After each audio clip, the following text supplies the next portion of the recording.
वाचे म्हणता गंगा गंगा सकाळ पापे किंवा दोष जाती भंगा दृष्टी पडता ब्रह्मगिरी तया नाही यमपुरी कुशावर्ता करिता स्नान त्याचे वैकुंठी किंवा कैलासी राहणे दृष्टी पडता ब्रह्मगिरी तया नाही यमपुरी नामा म्हणे प्रदक्षिणा त्याच्या पुण्या नाही गणना दृष्टी पडता ब्रह्मगिरी तया नाही यमपुरी विठ्ठल विठ्ठल विठ्ठल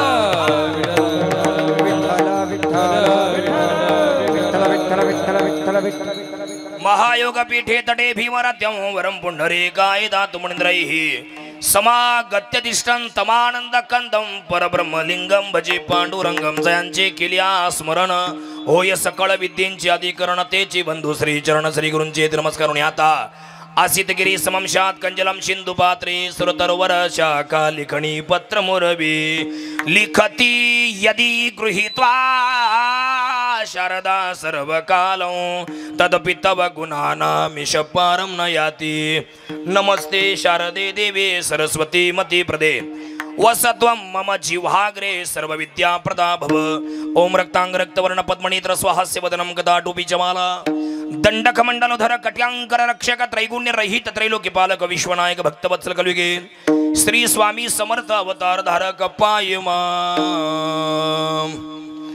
परिसहो माते माझी विनावनी परिसहो माते माझी विनावनी मस्तक चरणी ठेवीतसे मस्तक चरणी ठेवीतसे परिसेवो माते माझी विनावनी परिसेवो माते माझी विनावनी मस्तक चरणी ठेवीतसे मस्तक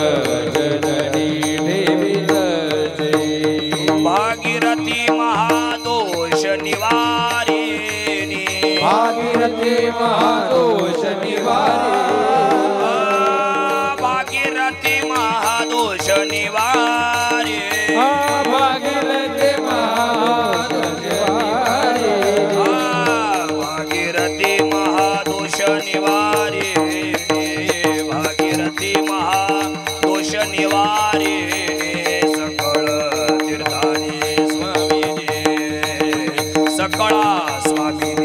तीर्थांची भागीरथी महादोष निवारिणी सकळ तीर्थाची स्वामीची सकळ तीर्थाची स्वामीची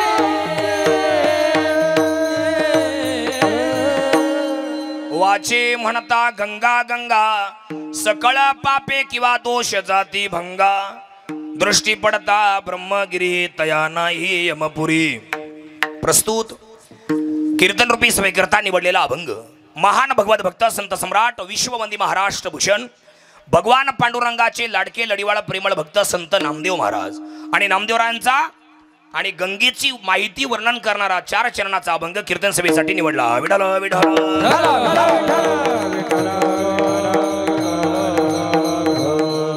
गंगा कोणी आणली कशा करता आणली तिथे हिनं येऊन इथं काय केलं आणि ती गंगा त्र्यंबकेश्वरला कशी आली आणि ती काशी यात्रेसाठी म्हणजे काशी म्हणजे वाराणसीला कशी गेली आणि तिला भागीरथी नाव का पडलं गोदावरी का नाव पडलं जुहू नाव का पडलं अशा अनेक प्रकारचं वर्णन या अभंगात नामदेवरायांनी केलेलं आहे विठ्ठल विठ्ठल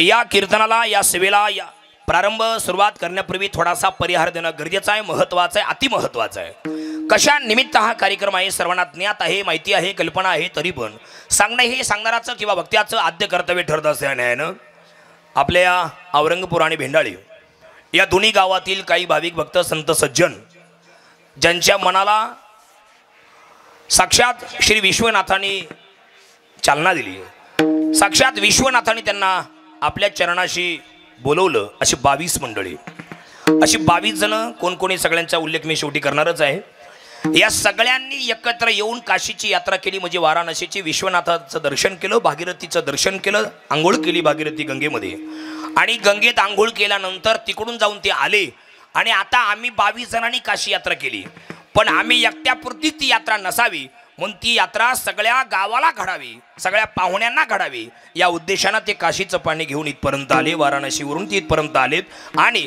संपूर्ण गावात त्यांनी ते पाणी मिरवलं, संपूर्ण गाव पवित्र केलं, ती जागा पवित्र केली, ती भूमी दोष होता तो दोष काढून टाकला आणि आपल्या वतीनं तीर्थ या नात्यानं सगळ्यांना ती गंगा मिळावी या उद्देशानं एक गंगा पूजनाचा कार्यक्रम या ठिकाणी संपन्न होत असताना हे मला दिले गेलेलं हे निमंत्रण. आज आपण सगळे या ठिकाणी मोठ्या संख्येनं उभे आहोत, बसलेलो आहोत, काही आम्ही सगळे मंडळी उभे आहेत.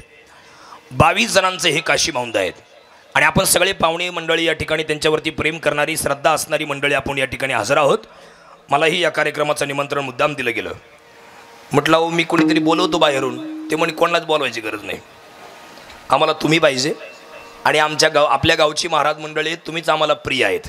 लोकांना असतील बाहेरची प्रिय पण आम्हाला तुम्हीच प्रिय आहे या भाषेत चंदुनाना मला बोलले दुकानदार आहे का नाही. त्यांना म्हटलं ठीक आहे बा करतो, म्हटलं मग राहुलला करू द्या, त्यांचं कीर्तन सप्तात नाही. ते म्हणे काही अडचण नाही, दोघांपैकी कोणी करा. पण सगळ्यांच्या अनुमतीने माझं नाव पुढं आलं आणि मला हे दिलं गेलेलं हे निमंत्रण. त्यामुळे 22 जणांचा मी आभारी आहे आणि तुमचा आशीर्वाद, तुम्ही काशीची यात्रा तुम्ही करून आलात, तुमचा आशीर्वाद मला माझ्या पाठीशी असावा. मी तुमचाच आहे, तुम्ही माझेच आहेत. या कीर्तनाकरता आपण बहुसंख्येनं आलात. आकाश महाराज राजगुरू आपल्याकडं सप्ताहाला ते होते, तेही या ठिकाणी आहेत.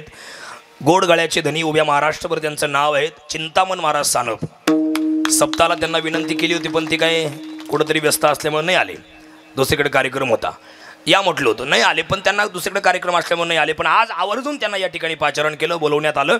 शेजारी आदरणीय आमचे आपल्याच सगळ्यांचे परिचित असणारे लाडके आमचे ऐका दिगंबर महाराज तेही या ठिकाणी आहेत, तुम्हालाही वंदन. इकडे आमचे वाल्मिकराव रात्री होती माझ्या कीर्तनाला पुतळेवाडीला, गोड चाली म्हटली रात्री आज ते आलेत. वाल्मिकराव हांडोरे तुम्हालाही धन्यवाद देतो. इकडे आमचा सजन, शेजारी आमची चिमणी, पाना किती भारी दिसते, लय गोड दिसते. इकडून चिमणी, इकडून बोका, वा काय डोकं लावलंय हा. आणि मधीच कृष्णा हा ना, गोड आहे.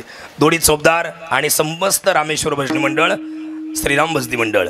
आणि आता या चॅनलचं ऐकणे, आता हे कीर्तन तुम्ही ठिकाणी पाहतात, माझ्यासमोर बसून ऐकणार आहेत, पण जे कोणी आले नाही त्यांनाही हे कीर्तन पाहायला मिळावं, ऐकायला मिळावं, हा कार्यक्रम आनंद याचा घेता यावा या उद्देशानं महाराष्ट्रभर ज्या चॅनलची चर्चा आहे असं भक्तिनाथ यूट्यूब चॅनल सबस्क्राईब करा आजच.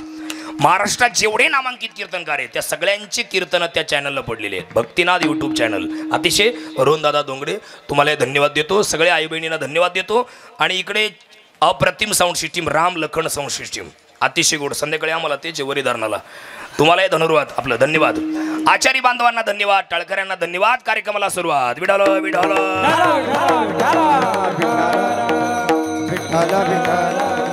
या कार्यक्रमाचं संपूर्ण नियोजन आमच्या राहुल महाराजांनी केलंय, त्यांनाही मी प्रथमतः धन्यवाद देतो. तेजस महाराज सगळ्याच मंडळींना धन्यवाद देऊन कार्यक्रमाला सुरुवात करतोय. अभंग संत तुकाराम आपला नामदेव महाराजांचा आहे आणि या अभंगातील 4ही चरणांचा सरळ अर्थ असा आहे. सर्वांनी ताट बसा म्हणलं नाही का, लय वेळ कीर्तन करणार नाही, तुमच्या तोंड पाहून कीर्तन करणार आहे मी.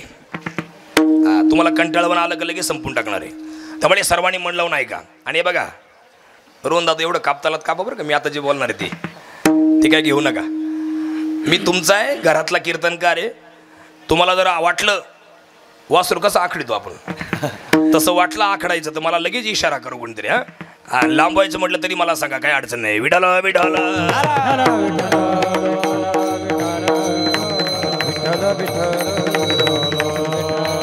ऐका, अभंग संत नामदेव महाराजांचा आहे आणि गंगेचं वर्णन करणारा हा अभंग आहे. नामदेवराय म्हणतात, वाचे म्हणता गंगा गंगा सकळ दोष जाती भंगा. आपल्या वाचेनं गंगा गंगा जर तुम्ही म्हणाल तर आपल्या जीवनातल्या सगळ्या पापांची होळी होते, सगळ्या पापांची राख होते, भस्म होते, चिता होते. ऐका नाही, फक्त वाचन म्हणजे तोंडाने गंगा गंगा म्हणा. त्याच्या अगोदर महाराजांचं म्हणणं असं आहे, तुम्ही गंगेची आंघोळ करा, पण जरी तुम्हाला गंगेवर जायला वेळ नसेल तर तोंडाने गंगा गंगा म्हणा. वाची म्हणता गंगा गंगा सकळ पापे जाती भंगा. बरं, दुसरं उदाहरण पुढे दिलंय, दृष्टी पडता ब्रह्मगिरी. हा जो ब्रह्मगिरी पर्वत आहे याच्यावर जर तुम्ही दृष्टिक्षेप टाकला, नजर टाकली, लक्ष जर दिलं तर तुम्हाला यमपुरीला जाणार नाही, तुम्हाला यम न्यायला येणार नाही, साक्षात भगवंत तुम्हाला न्यायला येईल, हा त्याचा अर्थ आहे. खाली कोशावर्ताचं स्नान जर तुम्ही कराल तर तुम्हाला वैकुंठात किंवा कैलासात राहण्याची संधी मिळेल. आणि शेवटी अभंगाचा शेवट करताना नामदेवराय म्हणतात, हा जो ब्रह्मगिरी पर्वत दिसतोय ना, या पर्वताला जो प्रदक्षिणा मारील त्याच्या पुण्या नाही करणार, त्याचं पुण्य कोणीच करू शकत नाही, अशा अर्थाचा हा अभंग आहे. विठ्ठल विठ्ठल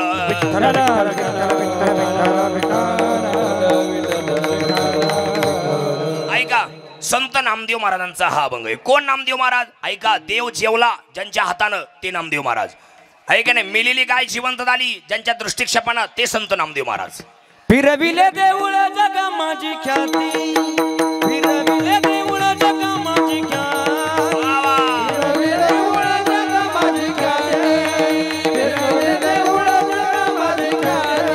हो नामदेव हाती दूध प्याला, हो दूध प्याला, नामदेव हाती दूध प्याला, हो दूध प्याला. फिरविले देऊळ जगा माझी ख्याती, फिरविले देऊळ जगा माझी ख्याती, फिरविले देऊळ जगा माझी ख्याती, फिरविले देऊळ जगा माझी ख्याती. बस, संत नामदेव महाराज. मंदिर फिरलं ज्यांच्या कीर्तना करता ते संत नामदेव महाराज, ज्यांच्या कीर्तनात देव नाचला ते संत नामदेव महाराज. ऐका किती गोड उदाहरण आहेत, कथा किती गोड आहे बघा. मी बरोबर तुम्हाला काशीमध्ये नेऊन सोडणार आणि काशीची आंघोळ करून परत औरंगपूरला घेऊन येणार, त्यावेळेला 12 वाजलेले असतील. ताडोबाचा सर्व मंडळी. संत नामदेव महाराजांचे वडील दामाजी पंत रोज देवाची पूजा करायची, रोज देवाला नैवेद्य दाखवायचे. आणि नैवेद्य दाखवल्याशिवाय घरचा कोणीच जेवत नसे, अजिबात कोणी जेवत नव्हतं. एक दिवस दामाजी पंतांना कुठेतरी गावाला जायचं होतं आणि दामाजी पंतांनी सांगितलं नामाच्या आईला, म्हणले, नामाची आई, अगं बाई, मी आता ना लांब चाललोय. कारण ती व्यापारी होती, शिंपी समाजाचे होते नामदेव महाराज. मी आज व्यापारासाठी, कापड विकण्यासाठी लांब चाललोय. तू एक काम कर, आजच्या दिवस नामाला सांग, म्हणा देवपूजा कर आणि देवाला नैवेद्य दाखव. ठीक आहे, दामाजी पंत निघून गेले. सकाळ झाली, ऐका नाही, नामदेवराय उठले, पहाटीत निघून गेले ते दामाजी पंत. सकाळी नामदेवराय उठले आणि सांगितलं आईनं, नामा, अरे तुझे बाबा गावाला गेलेत, लांब गेलेत, सकाळी लवकर गेले, पहाटी दिवस उजाडायच्या आत गेले, तुला देवपूजा करायला सांगितले आणि नैवेद्य अर्पण करायला सांगितले. ठीक आहे, करतो. नामदेवरायने देवपूजा केली आणि ताट भरून घेतलं नैवेद्य अर्पण करण्यासाठी. सांगितलं, देवा घ्या नैवेद्य घ्या. बराच टाइम झाला ना, देव काय नैवेद्य खात नाही. बराच टाइम झाला, देव नैवेद्य खात. दगडाची मूर्ती, पाषाणाची मूर्ती, ऐक नाही, देवाला नैवेद्य दाखवायचाच असतो, ऐक नाही, पण मात्र ते खाईना. देव कुठं नैवेद्य खात असतो का? फक्त दाखवायचा असतो, अर्पण करत असतो. शबरी मातेची जेवढी भक्ती आहे तेवढी भक्ती जर आपण केली तर आपल्या हाताने देव जेवेल, हा त्याचा अर्थ आहे. त्यासाठी श्रद्धा महत्वाची, भाव महत्वाचा, विश्वास महत्वाचा आहे. नामदेवरायाच्या हातून काय देव जेवेना. बराच टाइम झाला. त्यावेळेला नामदेवरा काय म्हटले माहितीये, देवा भेदभाव करतो काय? भेदभाव करतो? अरे माझ्या वडिलांच्या हातून खातो, माझ्या हातून खात नाही? अरे काय भानगड काय? मी पापी आहे, मी दुराचारी आहे, मी व्यभिचारी आहे? अरे का माझ्या हातून? मी पापी काय? माझ्या हातून का नैवेद्य खात नाही? बराच टाइम झाला, खातोस की नाही? आता देव काय बोलणार? मूर्ती, ती मूर्ती कुठं काय बोलणार आहे? बराच टाइम झाला. परत नामदेवराय, खातोस का नाही? आता माझ्या वडिलांच्या हातून नैवेद्य खातो, माझ्या हातून का खात नाही? बराच टाइम झाला. काय देव काय नैवेद्य खाईना. आणि मग नामदेवराय म्हटले, देवा ऐक, तू जर नैवेद्य खाला नाही तर मी जीव देईल. तरी देव काही बोले ना, मूर्ती काय बोलणार आहे? आणि मग मात्र ताट खाली ठेवलं. नामदेवराय लांब गेले आणि जोरात येऊन, पळत येऊन पायावर डोकं आपटणार तेवढ्यात पाषाणाची मूर्ती थरथरा कापली, जीवती लागली नामयासवे, जीवती लागली नामयासवे. पाषाणाच्या मूर्तीला घाम फुटला, थरथर थरथर कापायला लागली पाषाणाची मूर्ती. आणि नामदेवरायांसोबत त्यांनी जेवण केलं. देवाला असं वाटलं, यांनी जर जीव दिला तर काय बरं वाईट झालं तर काय करायचं, आपल्या भक्तीला काळीमा लागेल. नामदेवरायांच्या सोबत भगवान पांडुरंग जेवले. हे असं घडणंही शक्य नाही, पण नामदेवरायांच्या चरित्रामध्ये नामदेवरायांची भक्ती पाहून देव जेवला. विठ्ठल विठ्ठल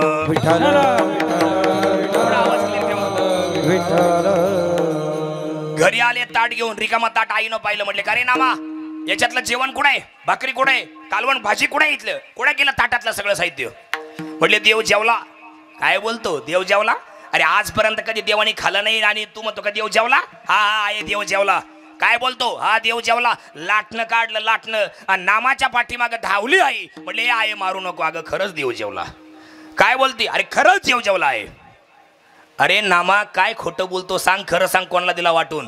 ताटातलं अन्न कोणाला दिलं? खरं सांग, मी तुला काहीच बोलणार नाही. म्हटले अगं आहे खरंच तुझी शपथ, पांडुरंगाची शपथ, देव जेवला. अरे काय बोलतो नामा? अरे आजपर्यंत तुझ्या वडिलांनी इतक्या वर्ष झाले नैवेद्य अर्पण केलाय, पण कधीच देव जेवला नाही. तू म्हणतो देव जेवला? हा आहे देव जेवला. चाल बरं दाखव मला कसा देव जेवतो. ताट पुन्हा भरून घेतलं नाना आप्पा बरं का. ताट पुन्हा भरून घेतलं आणि निघाले. नामदेवराय पळत पळत पुढे गेले. सांगितले देवा माझी आई खवळली माझ्यावर. आई म्हणती देव कधी नैवेद्य खात असतो का? ती आता मला मारणार आहे. तिच्या समाधानासाठी तू नैवेद्य खालाच पाहिजे. बराच टाइम झाला देव काय जेवे ना. ऐका इकडे बा माझ्याकडे. नामाच्या हातामध्ये ताट दिलं. नामदेवरायाच्या आईनं नामाच्या हातात ताट दिलं आणि सांगितलं नामा जा, कसा देव खातो मला पाव दे. तू म्हणतो ना देवाने नैवेद्य खाला, मला पाव दे देव कसा नैवेद्य खातो. नामदेवरायाने ताट घेतलं आणि देवाच्या समोर आले. नामदेवरायाची आई मंदिराच्या पाठीमाग म्हणजे मंदिराच्या बाहेर उभी राहिली आणि हळूच आडुशाने पाहू लागली खरंच खातो की काय. बराच टाइम झाला. म्हटले देवा माझी लाज राख, मला खरंच माहिती नव्हतं देवा तू नैवेद्य खातो की नाही खात. मला काहीच माहीत नव्हतं. मला असं वाटायचं माझे बाबा नैवेद्य घेऊन तुला येतात आणि तू खरंच खातो का काय असं मला वाटायचं. मी कधी आजपर्यंत पाहिलं सुद्धा नाही खातो का नाही खात. पण तुला आज मी धमकी दिली आणि माझ्या भक्तीपोटी तू माझा नैवेद्य खाल्लाय. देवा आता माझ्या आईला विश्वास नाहीये आणि माझ्या आईला जर दाखवलं नाही तू आश्चर्य चमत्कार जर नाही दाखवला तर माझी आई मला खूप मारेल. मला वाचव देवा, माझी लाज तू राख देवा. आता लाखे माझी राज देवा, आता माझी लाज राख. आणि मग म्हटल्याबरोबर देवाने नैवेद्य खायला सुरुवात केली. जेवती लागली नामया सवे, पाषाणाची मूर्ती थरथरा कापली. जेवती लागली नामया सवे. आणि मग मात्र नामदेवरायाच्या आईनं पाहिलं आणि नामदेवरायाच्या आई आश्चर्य करू लागले. अरे नामा, अरे इतक्या वर्षापासून तुझ्या बापाबरोबर मी संसार करते, रोज नैवेद्य दाखवल्याशिवाय आम्ही कधी जेवत नाही, पण तुझ्या हातून आज देव जेवला. याचा अर्थ तू आगळा आणि वेगळा कोणीतरी सत्पुरुष आहे, तू साधा नाही. विठ्ठल विठ्ठल. हे तुम्हाला मी का सांगितलं? देव जेवला ज्यांच्या हस्ते ते संत नामदेव महाराज. औंड्या नागनाथला कीर्तन चालू होतं. माझ्याकडे लक्ष द्या. औंड्या नागनाथला कीर्तन चालू होतं आणि तिथले ब्राह्मण मंत्र म्हणत होते आणि ते कीर्तन सुरू झालं. ते नामदेवरायाचं कीर्तन होतं आणि ते कीर्तन सुरू झाल्यामुळं काय झालं, या टाळकऱ्यांच्या आवाजामध्ये त्या ब्राह्मणांचे मंत्र विसरून जायचे. ते मंत्र मागं पुढं व्हायचे. ते भलतंच काहीतरी म्हणून मोकळं व्हायचे. त्यांना विक्षेप व्हायचा. एकदा झालं, दोनदा झालं, तीनदा झालं, चौथ्यांदा झालं, पाचव्यांदा झालं. ते सगळे ब्राह्मण बाहेर आले. म्हणजे अरे अय नामा, तुला काही कळतं का नाही? आम्ही इथं मंत्र घोष करतोय आणि तू आला ना आम्हाला विक्षेप करतो. चाल मंदिराच्या पाठीमागे जाऊन कीर्तन कर. इथं अजिबात कीर्तन करायचं नाही. नामदेवराय उठले, टाळकऱ्यांना घेतलं, मंदिराच्या पाठीमागे जाऊन कीर्तन करू लागले महाराज. आणि नामदेवराय रडू रडू देवाला सांगू लागले, हे देवा, हे परमेश्वरा, केशवा, माधवा, अरे आजपर्यंत मी तुझी भक्ती केली, श्रद्धेनं केली, विश्वासानं केली. माझा अपमान हा माझा अपमान नाहीये, हा तुझ्या भक्तीला अपमान आहे, तुझ्या भक्तीचा काळीमा आहे. मला बाकीचं माहित नाही, मी इथंच कीर्तन करणार आहे. नामदेवरायाने मंदिराच्या पाठीमागे जाऊन कीर्तन सुरू केलं. तर काय आश्चर्य, ज्या मंदिराच्या मागे जाऊन कीर्तन केलं ते मंदिरच फिरलं. फिरविले देऊळ जगा माझी ख्याती, नामदेवा दूध प्याला, नामदेवा फिरविले देऊळ जगा माझी ख्याती, नामदेवा दूध प्याला, नामदेवा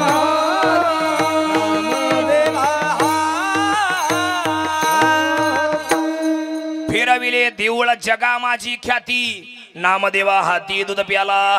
ते संत नामदेव महाराज. आणि मेलेली गाय जिवंत झाली ते संत नामदेव महाराज. आणि त्या नामदेवरायांचा आज हा अभंग मी मुद्दाम या ठिकाणी निवडलाय. का निवडलाय त्याची पार्श्वभूमी अशी मायका लक्ष ठेवा. ताट बसा सर्वांनी, मन लावून ऐका. ऐका, कॅमेरा सुरू आहे बरं का, ऑन आहे कॅमेरा. सर्वांनी लक्षपूर्वक ऐका, मन लावून ऐका. सगळे आपण दिसणार आहेत आणि सगळी शेवटी सगळ्यांना मी कॅमेरा फिरवायला लावणार आहे. सगळ्यांकडं सगळे दिसले पाहिजे यूट्यूबला. महाराज तर कायमच दिसतात, पण बेंडाळीचे लोक पण दिसले पाहिजे आमच्या औरंगपूरचे. ऐका नाही, ऐका, माझं तर लय मोठं स्वप्न आहे, पण आता कधी पूर्ण होईल काय माहिती. माझी तर इच्छा आहे झेटॉकेजवाले आपल्या गावात आणायची. आणली पण होती आम्ही, पण दौलत मामा वारले, राहुलजी वडील. परवा शूटिंग नागल्या दिवशी दौलत मामा वारले, नाही तर झेटॉकेजवाले येणारच होते गावात. परत माझी एकदा स्वप्नच येते पण झालं पाहिजे पूर्ण. देव करील ती इच्छा. विठ्ठल विठ्ठल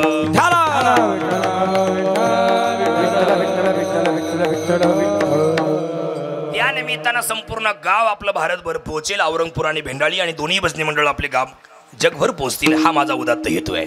ऐका आणि ते मी करणार. माझ्या डोक्यात खटका बसला की ते करतच असतो. ऐका मुद्दा आपला सर्व होता त्या संत नामदेवरायांचा हा अभंग आहे. नामदेवराय म्हणतात ऐका त्यांनी या अभंगाची रचना का केली कशी केली त्याची पार्श्वभूमी अशी सर्वांनी म्हणलं नाही का. एकदा या जगातले या मृत्यूलोकातले सगळे तीर्थ पहावे हा उदात्त हेतू धरून संत ज्ञानेश्वर महाराज भगवान पांडुरंगाकडे गेले. भगवान पांडुरंगाकडे गेले सांगितलं पांडुरंगा ओ देवा ओ विठ्ठला माय बापा माझी इच्छा आहे संपूर्ण जगातले तीर्थ पहावे. देव म्हटले मग काय इच्छा आहे. म्हटले काहीच इच्छा नाही माझी एकच इच्छा आहे तुमचा सखा तुमच्या सोबत राहणारा कायम संत नामदेव त्याला माझ्या बरोबर पाठवा. देव म्हटले तुम्ही घेऊन जा त्याला. देव म्हटले घेऊन जा. नामदेवराय तिथेच उभे. नामदेवराय म्हटले देवा काय बोलतोय. काल परवा मला म्हटलं का मी तुला कोणाबरोबर पाठवणार नाही कुठंच पाठवणार नाही तुला माझ्याजवळच ठेवील आणि आता म्हणतो की घेऊन जा. देव म्हटले नामा अरे तुला मागण्यासाठी कोण आलंय हे महत्वाचं आहे. आपल्याला जर एखाद्याने वस्तू मागितली तर ती वस्तू न्यायला कोण आलाय याच्यावर अवलंबून असतं ती द्यायची का नाही द्यायची. आपला पखवाद मागच्या वर्षी नेला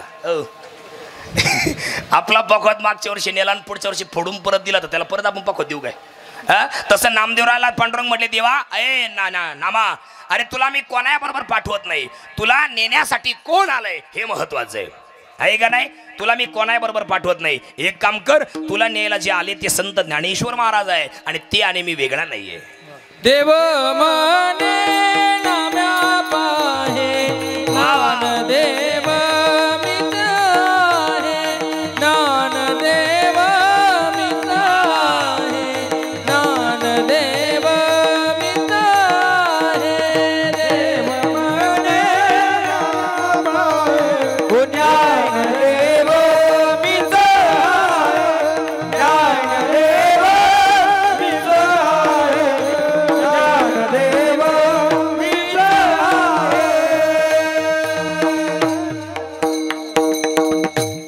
अरे नामा मी तुला कोणाबरोबर नाही पाठवत. देव म्हणे नाम्या पाहे ज्ञानदेव मीची आहे तू आणि मी नाही तुझ्या ज्ञानदेव आत्मा माझा बरोबर पाठवत नाही. तो जरी शरीराने वेगळा असला तरी पण उपाधी चैतन्य आमचं एकच आहे. नामदेवराय म्हटले देवा मी जातो पण एक आट आहे. काय आट आहे ऐका ना काय आट आहे. आट एकच आहे. हे नामदेवराय उद्या म्हणतील ज्ञानेश्वर महाराज पडा या देवाच्या पाया पडा त्या देवाच्या पाया माझं ठरलेलं आहे. कटेवरी नाही जा देवाचे कटेवरी नाही जा देवाचे कटेवरी नाही या देवाचे कटेवरी नाही जा देवाचे हे नगे मी दर्शन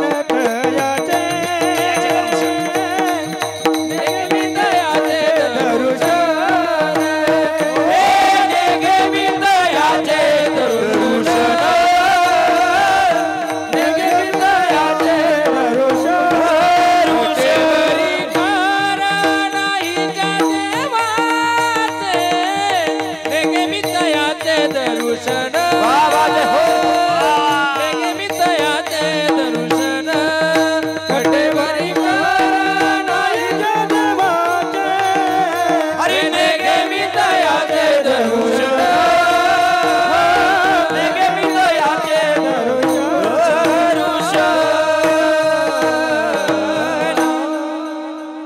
पांडुरंगा ओ देवा हे ज्ञानेश्वर महाराज म्हणतील पडा या देवाच्या पाया पडा त्या देवाच्या पाया माझं ठरलेलं आहे. कटावरी कर नाही ज्या देवाचे निघे मी तयाचे दर्शन. ज्या देवाचे हात कमरेवरती नाही त्याच्या मी पाया पडणार नाही. देव म्हटले नाना अरे तू कोणाच्याच पाया पडू नको पण जा मागण्यासाठी तुला ज्ञानेश्वर महाराज आलेत आणि ते ज्ञानियांचे राजे ते तुझी मागणी करतायत. विठ्ठल विठ्ठल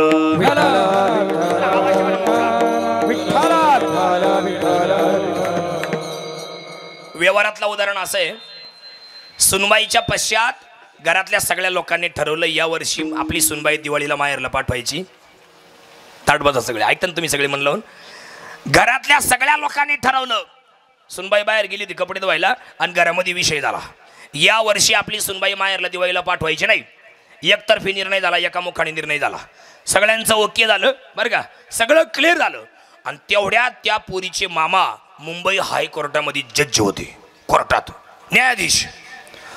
त्या कोर्टाच्या डोक्यात काय आलं त्या न्यायाधीशाच्या, तो न्यायाधीश त्याच्या बायकोला म्हटला, का ग या वर्षी आपली भाची मला मुंबईला आणावीशी वाटते, तिला समुद्र किनारा दाखवावं असं वाटतो, तिला जीव चौपाटी आहे का नाही सगळं दाखवावं वाटते, मला मुंबई नगरी दाखवावी वाटते, तुझं काय म्हणणं आहे? ती म्हटली माझं काय म्हणणं आहे, घेऊन या तुमची भाची, आपली भाची घेऊन या तिला. अहो ठरलं ना. न्यायाधीश गाडीत बसले आणि सकाळी 8 वाजता न्यायाधीशाची गाडी, कोर्टाची गाडी या मुलीच्या घरी. त्या मुलीचा सासरा पळतच बाहेर आला. त्याला वाटलं काय झालं? ते म्हणे हो काय झालं, सकाळी तुम्ही आमच्या घरी? ते म्हणे काही नाही झालं, आलोय कामानिमित्ताने, या मध्ये या. अहो काय काम काढलं सकाळी? एक साधा फोन केला असता तर आम्ही सगळे तिथे आलो असतो, तुम्ही काय झाले? म्हटले काही नाही, तुमची सुनबाई आमची भाची या वर्षी दिवाळीला आमच्याकडे न्याव्या असं म्हणणे. सासरा म्हटलं घेऊन जा काय अडचण नाही. रात्री काय ठरलं होतं, कोणाच बरोबर पाठवायची नाही. त्या सासरा ती सासूबाई म्हणली का हो काल तर काय ठरलं होतं, पाठवायची ना, आता मध्ये घेऊन जा. अगं तुला नाही कळत, तू शांत बस. तिला नेण्याकरता आलंय कोण हे महत्वाचं आहे का नाही? तिचा बाप नाही, तिचा भाऊ नाही, कोण नाही. मुंबई हायकोर्टाचे जज आहे. न्यायला आलंय कोण? उद्या समजा काही काम लागलं तर मग पटकन आपल्याला वशिला आहे का नाही? तसं नामदेवराय म्हटले, देव म्हटले नामदेवरायला, नामा अरे तुला कोणाबरोबर पाठवत नाही, तुला ज्यांच्या बरोबर पाठवतो ना ते ज्ञानियांचे राजे, तू जा त्यांच्यासोबत. विठ्ठल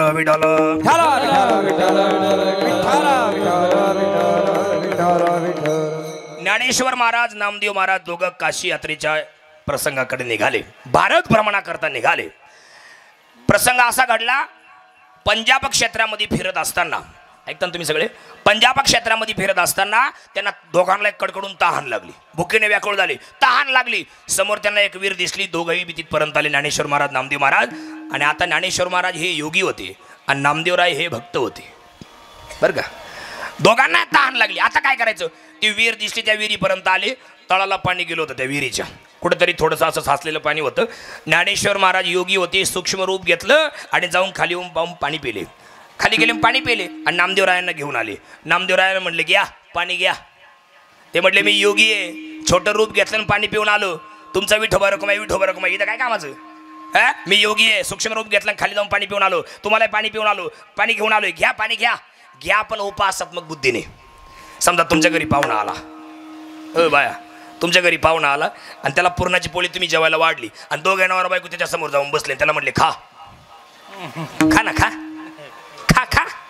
काय म्हणत तुम्हाला खा असं म्हटलं, तो पाहुणा पोटभर जेवल काय? त्याच्या नरड्याच्या खाली तरी का उतरेल का? तसं उपासनात्मक बुद्धीने. तसं ज्ञानेश्वर महाराज म्हटले घ्या पाणी घ्या.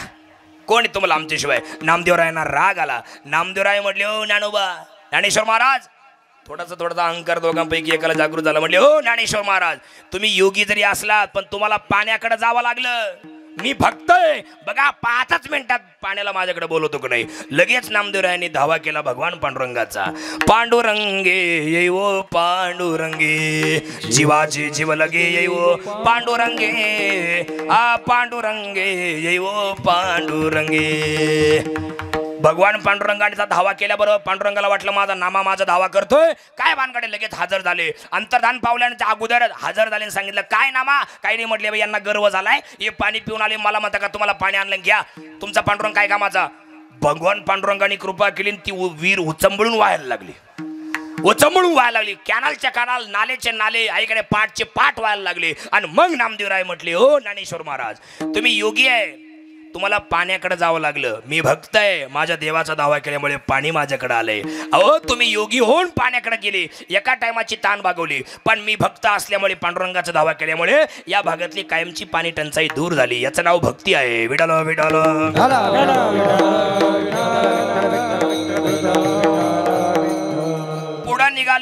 पुढे निघाल्यानंतर काशी क्षेत्रामध्ये आले. आणि जेव्हा ज्ञानेश्वर महाराज आल्याचं कळालं, नामदेवराय आल्याचं कळालं, कोणाला? विश्वनाथाला. काशीमध्ये इतका आनंद झाला दोघांना. पाहिल्या काशी विश्वनाथ तर नाचायलाच लागले आणि आल्याबरोबर हात धरला. ज्ञानोबाचा हात, ज्ञानोबाचा हात,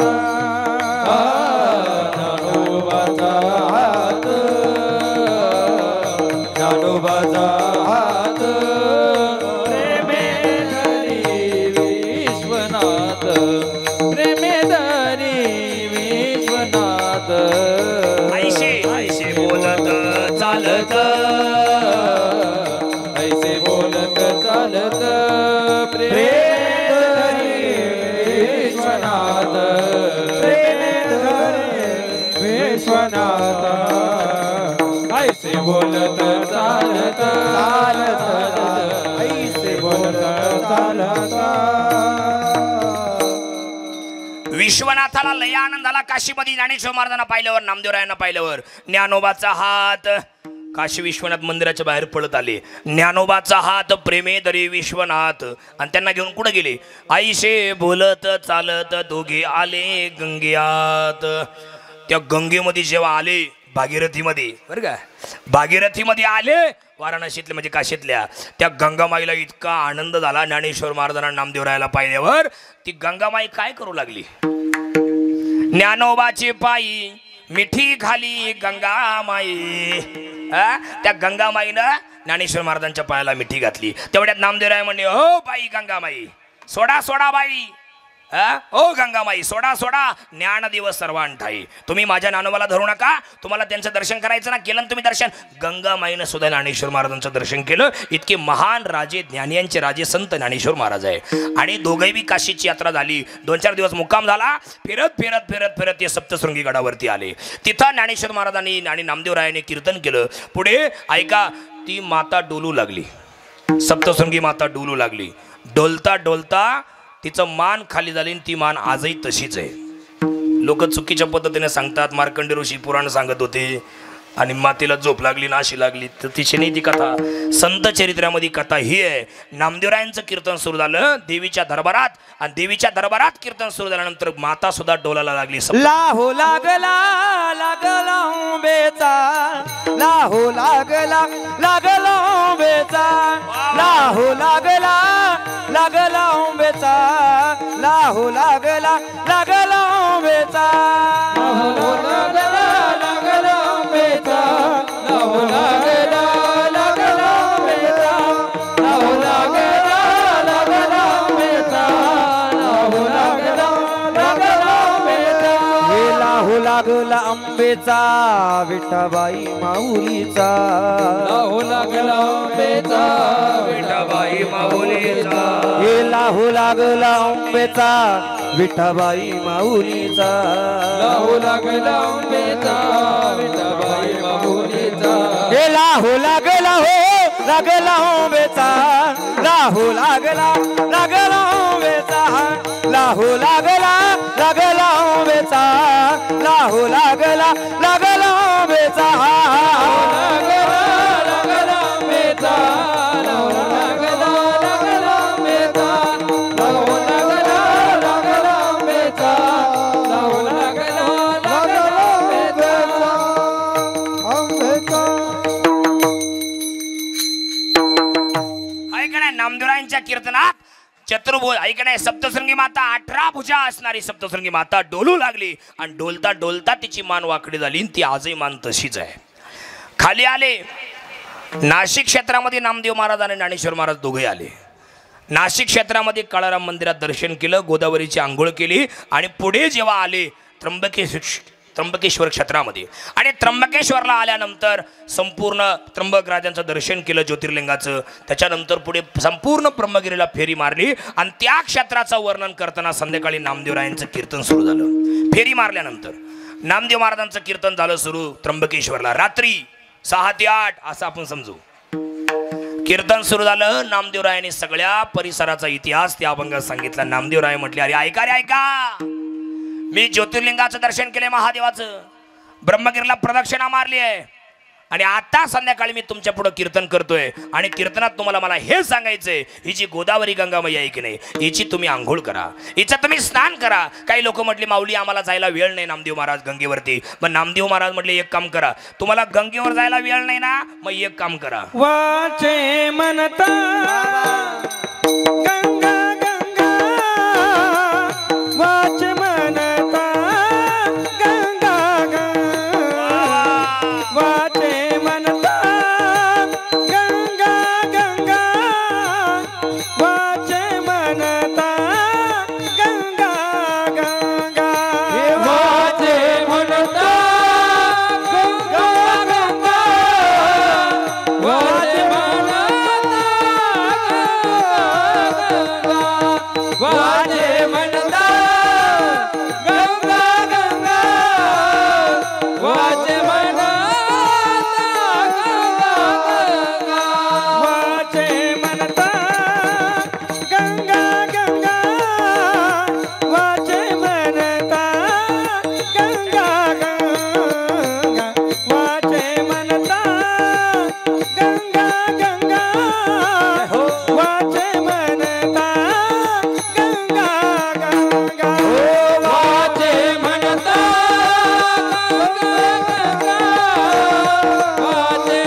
भंगा सकळ दोष जाती भंगा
टाळ्या वाजवीत जा.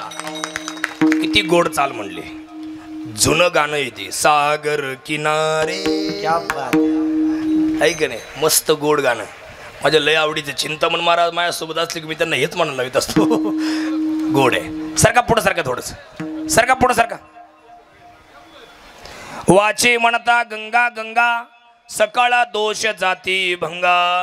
ऐका ऐका मायक आता माझ्याकडे पहा. आता माझ्याकडे ते सरकतील तुम्ही मायक लक्ष ठेवा.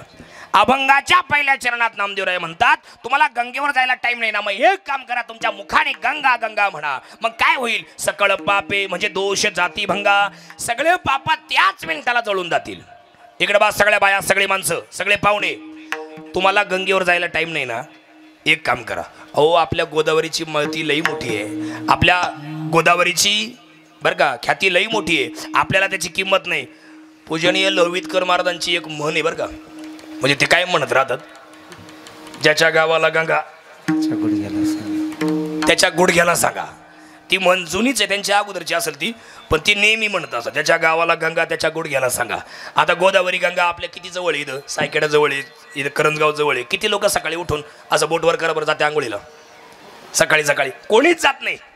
त्र्यंबकला गेले तर कुशावर आंघोळ करतात नाही तर कव करती नाही. हातपाय दूध गुडघे स्नान बोटी स्नान आहे का नाही. पण नामदेवरायांचं म्हणणं असं आहे तुम्हाला गोदावरीला जायला आंघोळ करायला वेळ नाही ना तुम्हाला गंगेवर जायला वेळ नाही ना मग एक काम करा तुम्ही तुमच्या बाथरूम मध्ये आंघोळ करायला बसलात कप मांडी घालून बसा आणि तांब्या भरून घ्या. पहिला तांब्या डोक्यावर वत्ता वत्ता गंगा गंगा म्हणा. वाचे म्हणता गंगा गंगा सकळ पापे जाती भंगा. नॉर्मल विकू द्यायला सकळ पापे म्हणजे सगळे पाप या जगातून निघून जातील म्हणून गंगा गंगा म्हणा. आता ऐका ही गंगा कोणी आणली कशा करता आणली. गंगा कोणी आणली कशा करता आणली कशासाठी आणली जरा ऐका. ताडबाचा सगळे मन लावून ऐका. पूर्वी आपल्या या देशामध्ये सगर नावाचा राजा होऊन गेला. तुम्ही ऐकशाल ना सगळी मन लावून. गंगा कोणी आणली कशा करता आणली एवढं सांगतो आणि थांबतो. ऐका पूर्वी आपल्या देशामध्ये सगर नावाचा राजा होऊन गेला. सगर त्या सगराला 60,000 पोरं होते.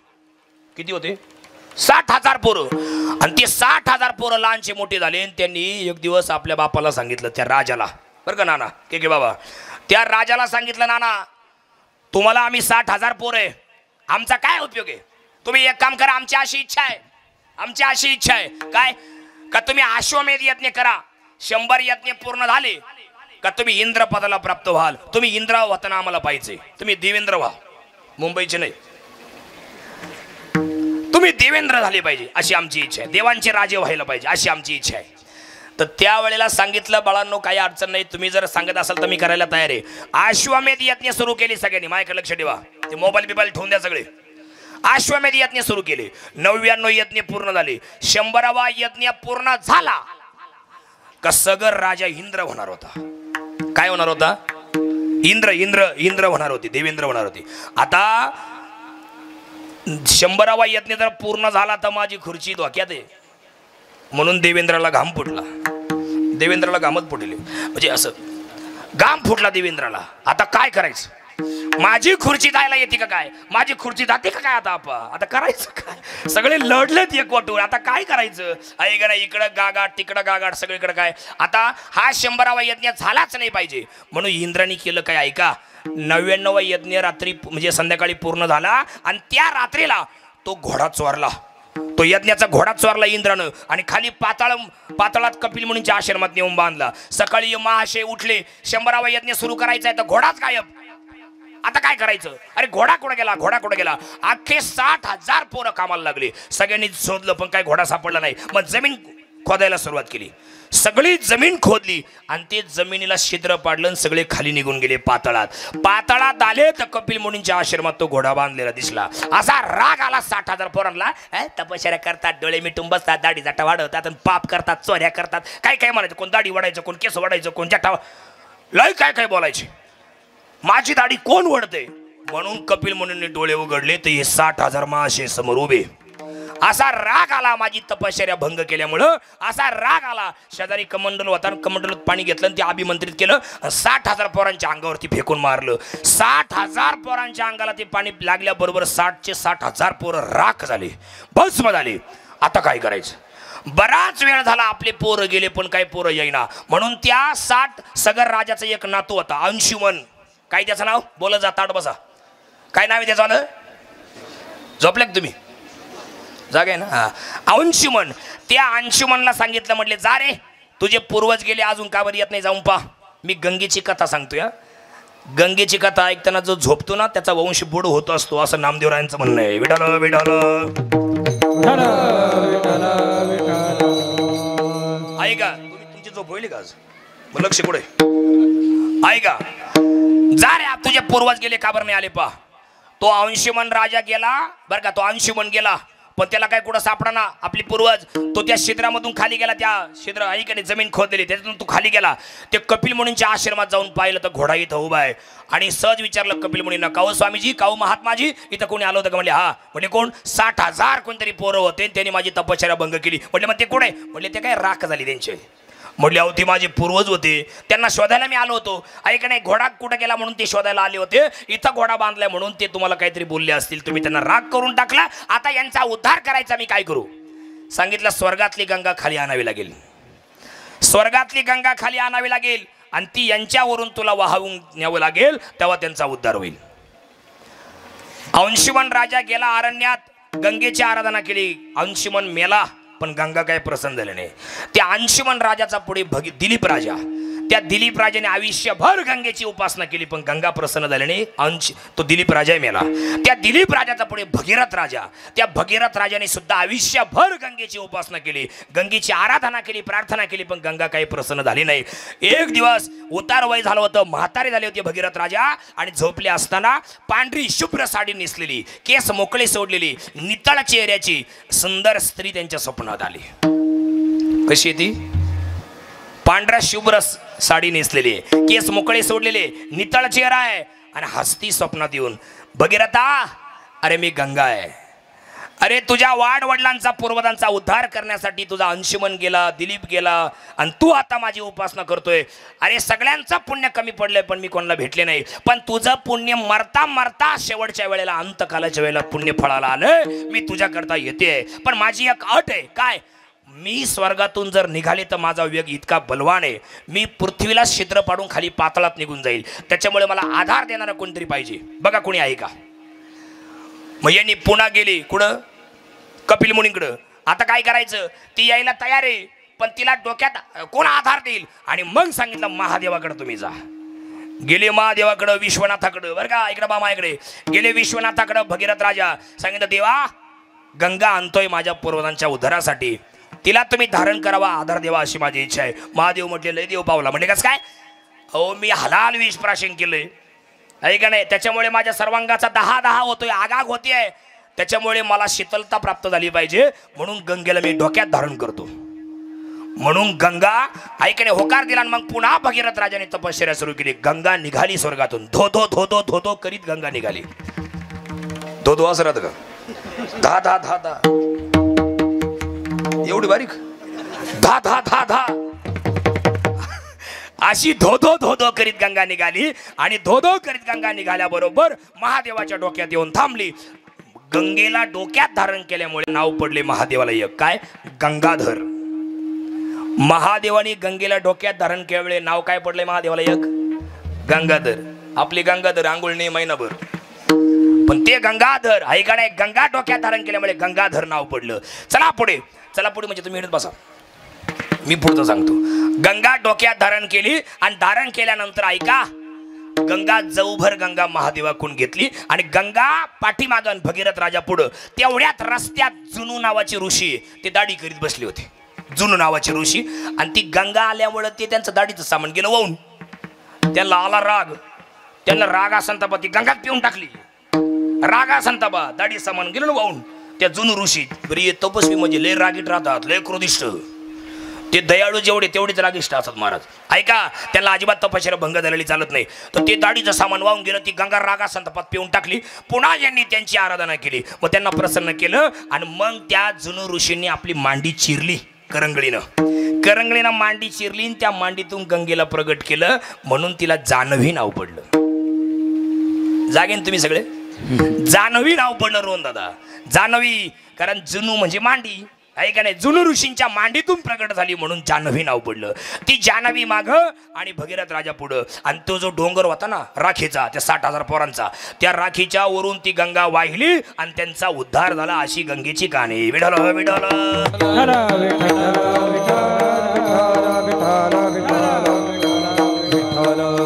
ऐका.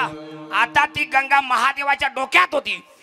पण एक दिवस पार्वतीच्या मनात संशय आला बर का. औरंगपूर मंडळी आपल्याला काय वाटतं, आपल्याच बायांना संशय येतो काय. पार्वतीला सुद्धा संशय आलता नवऱ्यावर. येत्यापासून संशय वृत्ती. पार्वतीच्या मनात संशय आला आणि पार्वतीनं आपला पुत्र काय त्याचं नाव गणपती, आपलं गणपती बाप्पा. त्या गणपती बाप्पाला बोलवलं. म्हणले का रे गणू इकडे, तुझ्या पप्पा तर गंगेच्याच मागा लागली. माझ्याकडे पाहतच नाही, माझ्याशी बोलत नाही, माझ्याकडे पाहत नाही, मला फोन सुद्धा नाही एक सुद्धा. व्हॉट्सअपला साधा मेसेज सुद्धा करते नाही मला. त्या गंगेच्याच मागा असतात. या दोघांची ताटातूट केली पाहिजे. या दोघांना अद्दल घडवली पाहिजे. या दोघांना बाजूला केलं पाहिजे. गणपती काहीतरी कर, तू विघ्न हरताय, माझ्यावर विघ्न आलंय. तुझा बाप गंगेच्याच मागं लागलाय. आता काय करायचं, या दोघांची ताटातूट केली पाहिजे. बरं का उत्तम मामा, या दोघांची ताटातूट केली पाहिजे. आणि म्हणून गणपती बाप्पाने आयडिया केली. काय आयडिया केली इकडे बा.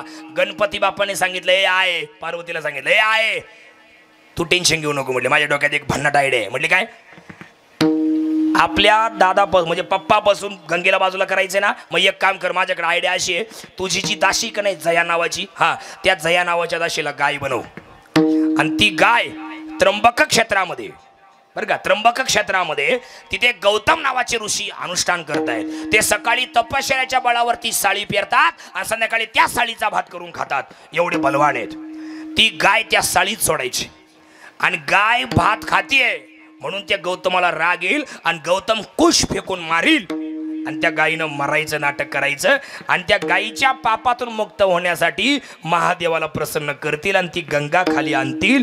काय आयडिया आहे गणपती बाप्पाची. ठरल्याप्रमाणाचा या नावाची दाशी गाय झाली. आणि ऐका, गणपती बाप्पा अगोदरच जाऊन तिनं बसली होती. ते ठरलेलं गणित होतं ना सगळं. ते गणपती बाप्पा जाऊन बसले. काही बरेच साधू महात्मे तपश्चर्या करत होते, गौतम ऋषी तपश्चर्या करत होते. तेवढ्यात ती जया नावाची दाशी गाय झाली आणि गौतमाच्या साळीतून फिरायला लागली, म्हणजे त्या भातातून. तेवढ्यात गौतमाने पहिला अरे गाय गाय गाय गाय पळत आले. ती कुश फेकून मारला काडी गवताची आणि लगेच गाय मरून पडली. गाय मेली गाय मेली. गणपती बाप्पा लगेच उड्या मारायला लागले. ऐका, गणपती बाप्पा उड्या मारायला लागले. गाय मेली गाय मारली, गौतमाने गाय मारली, गौतमाने गाय मारली. आता सगळे म्हणले याच्यात आता याचा उद्धार कसा करायचा. म्हणले मी सांगतो कसा करायचा. महादेवाच्या डोक्यातली गंगा खाली आणा, एवढंच त्याला उपाय. आणि त्याच्यातून याला मुक्त होईल. आहे का, त्याच्यातून गौतम ऋषी मुक्त होतील. ठरल्याप्रमाणे मग गौतम ऋषीने 1000 वर्ष तपश्चर्या केली महादेवाची आणि गंगा प्रसन्न करून घेतली. महादेवाला प्रसन्न केलं, सांगितलं तुमच्या डोक्यातली गंगा माझ्याकडे द्या. ऐका नाही, मग ती गंगा भगवंतानी काय केलं ऐका. गौतम ऋषीला महादेवाने एक जट उपटून दिली. बट म्हणा जट म्हणा काहीतरी म्हणा. ती जट उपटून दिली आणि त्या गौतम ऋषीने ती जट एका ठिकाणी आपटली आणि तिथून गोदावरी प्रगट झाली. बरं का, आपले लोक येडेवाणी त्र्यंबकला गेले का, खालीच दर्शन करतात आणि निघून येतात. तिने महादेवानी जटा आपटलेले. लोक म्हणतात महादेवानी जटा आपटले. महादेवांनी आपटल्या जटा. महादेव काला जटा आपटतील? महादेवानी ती जट गौतम ऋषीला दिली होती. गौतम ऋषीने ती खाली आपटून त्यातून गोदावरी प्रगट केली. ते ठिकाण डोंगरावरती आहे, ब्रह्मगिरी पर्वतामध्ये आहे. तिथून ती गंगा छोट्याशा कुंडातून प्रगट झाली. तिचं नाव गोदावरी. गोदावरी का पडलं? गो म्हणजे गाय, वध म्हणजे मारली, गौतमाने मारली, म्हणून गो वध हरी बरोबर गोदावरी. विठ्ठल विठ्ठल विठ्ठल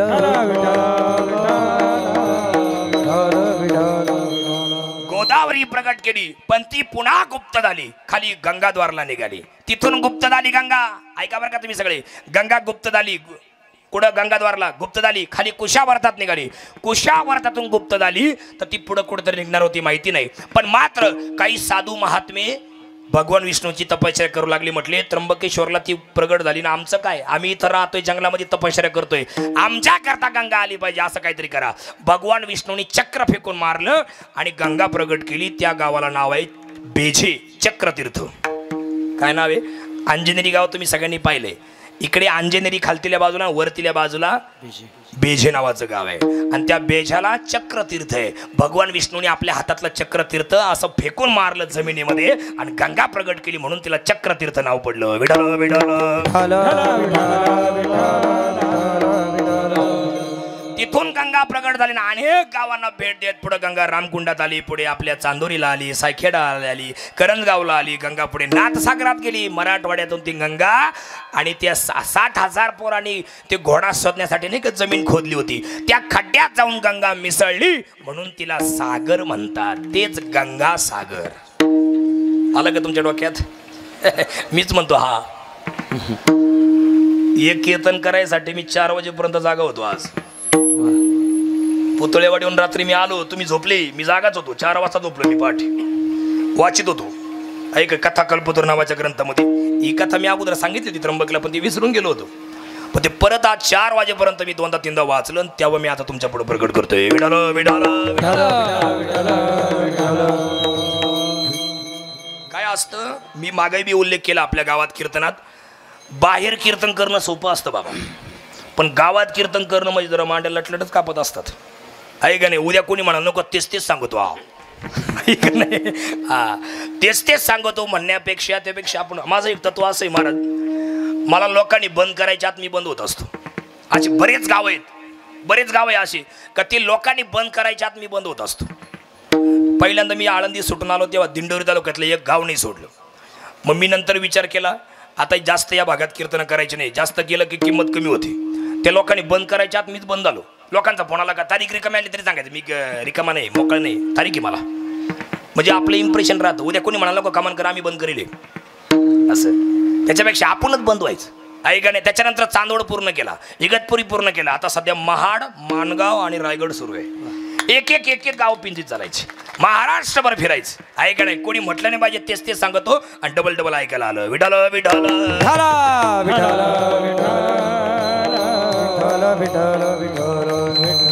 ऐका, गंगा त्या खड्ड्यात जाऊन मिसळली चिंतामण महाराज, आणि तिला जाऊन मिसळली, त्याला गंगा सागर नाव पडलं. सागराच्या पोरांनी खदल्यामुळं जमीन, म्हणून तिला सागर नाव पडलं. आणि गंगा त्या सागरात मिसळल्यामुळे गंगा सागर नाव पडलं. अशी ती गंगा आहे. आणि ती गंगा आता पुढे ऐका, ती गंगा ती भागीरथी त्रिवेणी संगम आहे काशी क्षेत्रामध्ये. आळंदीमध्ये सुद्धा काशी क्षेत्रामध्ये त्रिवेणी संगम आहे. मग या गंगेची आंघोळ जर आपण सर्वांनी केली तर सगळ्या पापांची होळी होत असते, असं नामदेवरायांचं म्हणे. वाचे म्हणता गंगा गंगा सकळ दोष जाती भंगा. ऐका नाही, आता ऐका, तीर्थयात्रा करावी जोपर्यंत आपलं शरीर चांगलं आहे. माझ्याकडे लक्ष द्या. आता हे 22 जण गेले, हे काही येणे होते काय? माणसाने जन्माला आल्यानंतर आपण एकदा काशी केली पाहिजे. स्वपन काका, काशी केली पाहिजे म्हणजे वेगळी नाही, काशीला गेलं पाहिजे. आहे का नाही? काशीला गेलं पाहिजे.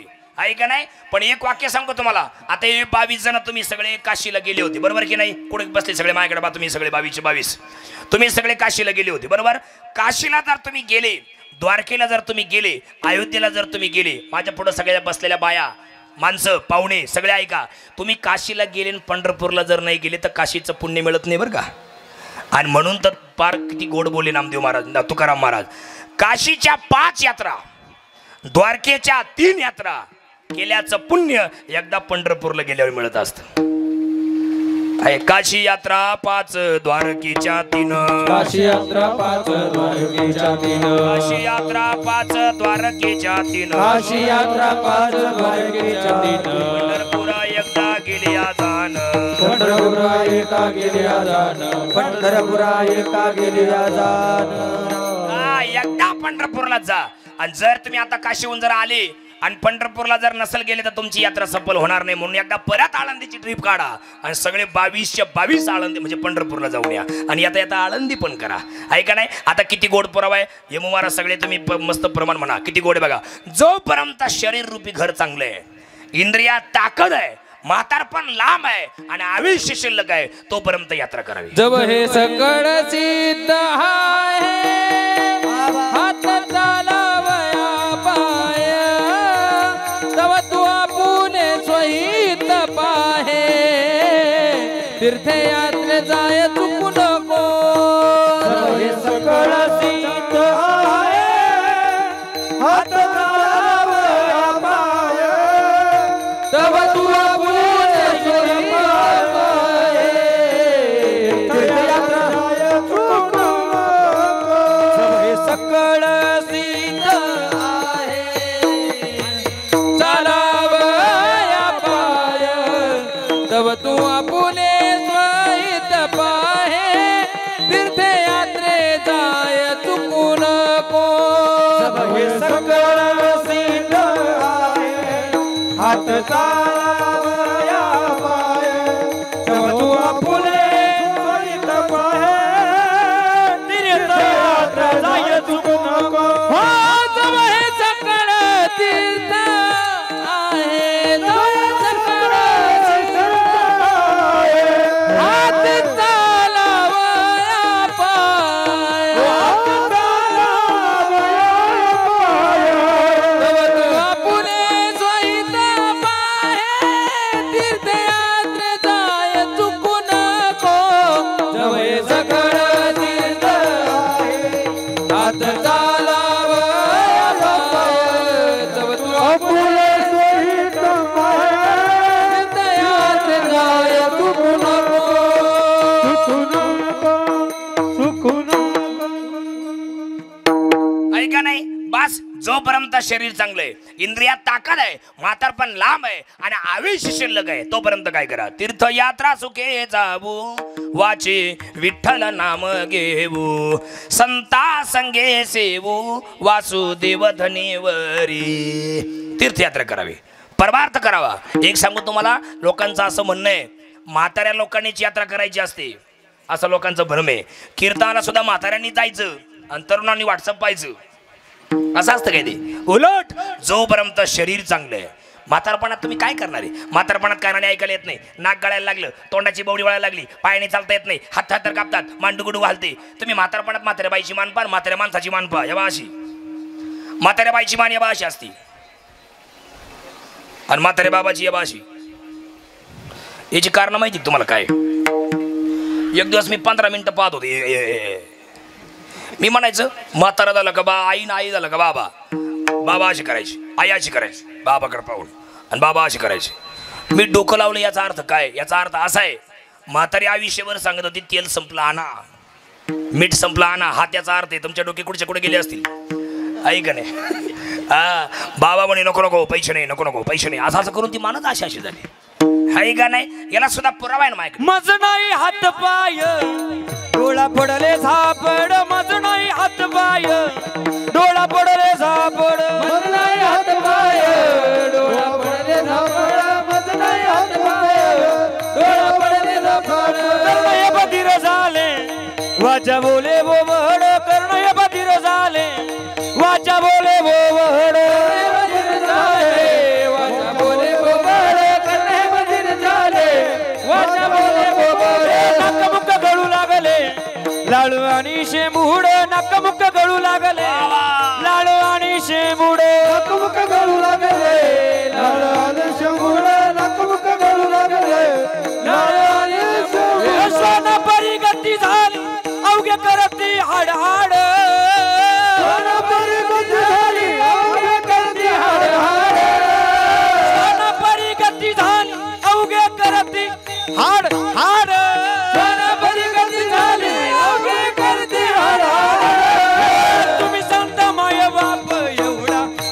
उपकार कर हा तुम्ही संत माय बाप एवढा उपकार कर हा तुम्ही संत माय बाप एवढा उपकार करा तुम्ही संत माय बाप एवढा उपकार करा तुम्ही संत माय बाप एवढा उपकार करा न्यामाचा तेतवारी दाखवा दिनाचा सोयरा संत माय बाप एवढा उपकार करा न्यामाचा तेतवारी दाखवा दिनाचा सोयरा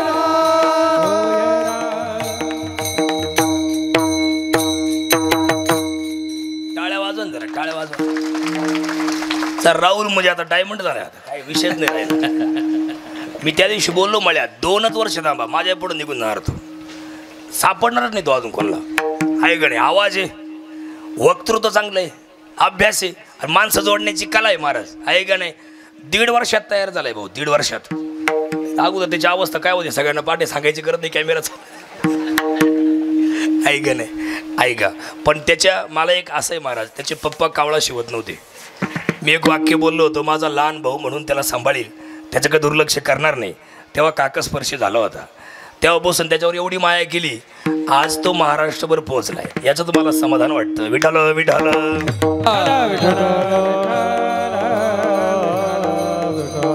ऐका मुद्दा आपला चाललाय का मज नाही हात पाय म्हातारपणात कानाने ऐकायला येत नाही एखादे बैरी बाबा आहे त्यांना ऐकायला येत नाही सोपन काका त्याला म्हणा तुम्ही जेवले का हा हा चहा पेलो जेवलं का विचारले चहा पेलो का नाही विचारले ही म्हातारपणाची अवस्था आहे पायाने चालता येत नाही हात थरथर कापतात मन डुगुडू घालते कानाने ऐकायला येत नाही आणि ज्याने लई पाप केला ना तरुणपणात मामा शिव्या दिल्या या लोकांना गाण गाण कीर्तनकारांचा नायनाट म्हणजे कीर्तनकारांची हेळना केली अवहेलना सज्जनांना त्रास दिला त्याच्यानंतर अजून काय सप्ताह बांध पाडायचा कार्यक्रम केला त्याच्यानंतर वर्गणी देऊ दिली नाही सप्त्याला त्याच्यानंतर लोकांची निंदा केली कुटाळ्या केल्या त्यांचे तोंड मात्रपणा देवा असे होतात माझ्याकडे बा तुम्हाला करून दाखवू तिकडे बा असे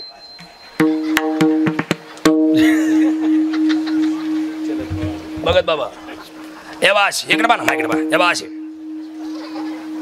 त्यांना बोलता येत नाही मग आमच्यासारखे लोक दिसले का आमच्या पुढे येऊन तुम्ही शांत एवढा उपकार करा काय तुमच्यावर उपकार करायचा आता तेव्हा लय तुम्ही योगपणा तुम्ही लय उन्मत्तपणा त्यावेळेला केला आता तुमचे तोंड वाकडे झाले याला सुद्धा माझ्याकडे पुरावा आहे महाराज मी पुराव्याशिवाय बोलणारच नाही म्हणता का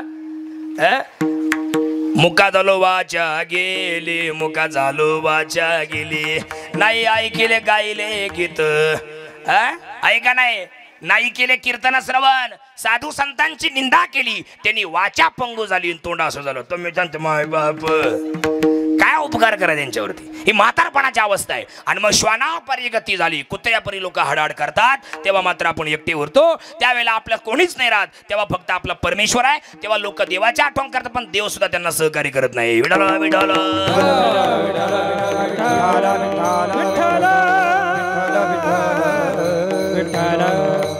आयुष्यभर तरुणपणात परमार्थ करा परिक्रमा करा नर्मदेची जोडीनं करा काय अडचण नाही जोडीनं परिक्रमा करा काय म्हातार झाल्यावर करायचे असं काही नाही म्हातारपणात नाही तरुणपणात जोपर्यंत शरीर तुमचं चांगलं आहे हात चांगले पाय चांगले कान चांगले ऐकायला येते चालता येते बोलता येते सोयीत कळते ना तोपर्यंत तुम्ही एक काम करा जव काळ असे दुरी ठेला जव काळ असे दुरी ठेला काळ तुम्हाला न्यायला आला का मग यात्रा राहिली सगळंच राहिलं यम न्यायला आले कोण काय करतोय महाराज यम न्यायला आल्यावर काय असं म्हणते काय तुम्ही जर यमाला म्हणले हो मायापुरीच लग्न जमेले करतील मागचे तुम्ही चला आहे का नाही मी एका चांगल्या कीर्तनकाराला भेटायला गेलतो ते मरणाच्या दारात होते म्हातारे झालते ते चांगले कीर्तनकार होते जुने कीर्तनकार होते त्यांना भेटायला गेलतो मी आणि त्यांची शेवटची अवस्था होती त्यांना खाली टाकलं होतं त्यांना भेटायला गेलं आणि त्यांना मी एकच वाक्य बोललो होतो बाबा कसं काय बरं आहे का त्यांनी मला दिलेलं वाक्य इतकं गोड आहे इतकं सुंदर मला बोलले होते ते घरी जाऊन लिहून ठेवा आणि तुमच्या जेव्हा अशी वेळ येईल ना तेव्हा तुम्ही हे वाक्य बोला ते मला काय बोलले ते माहिती का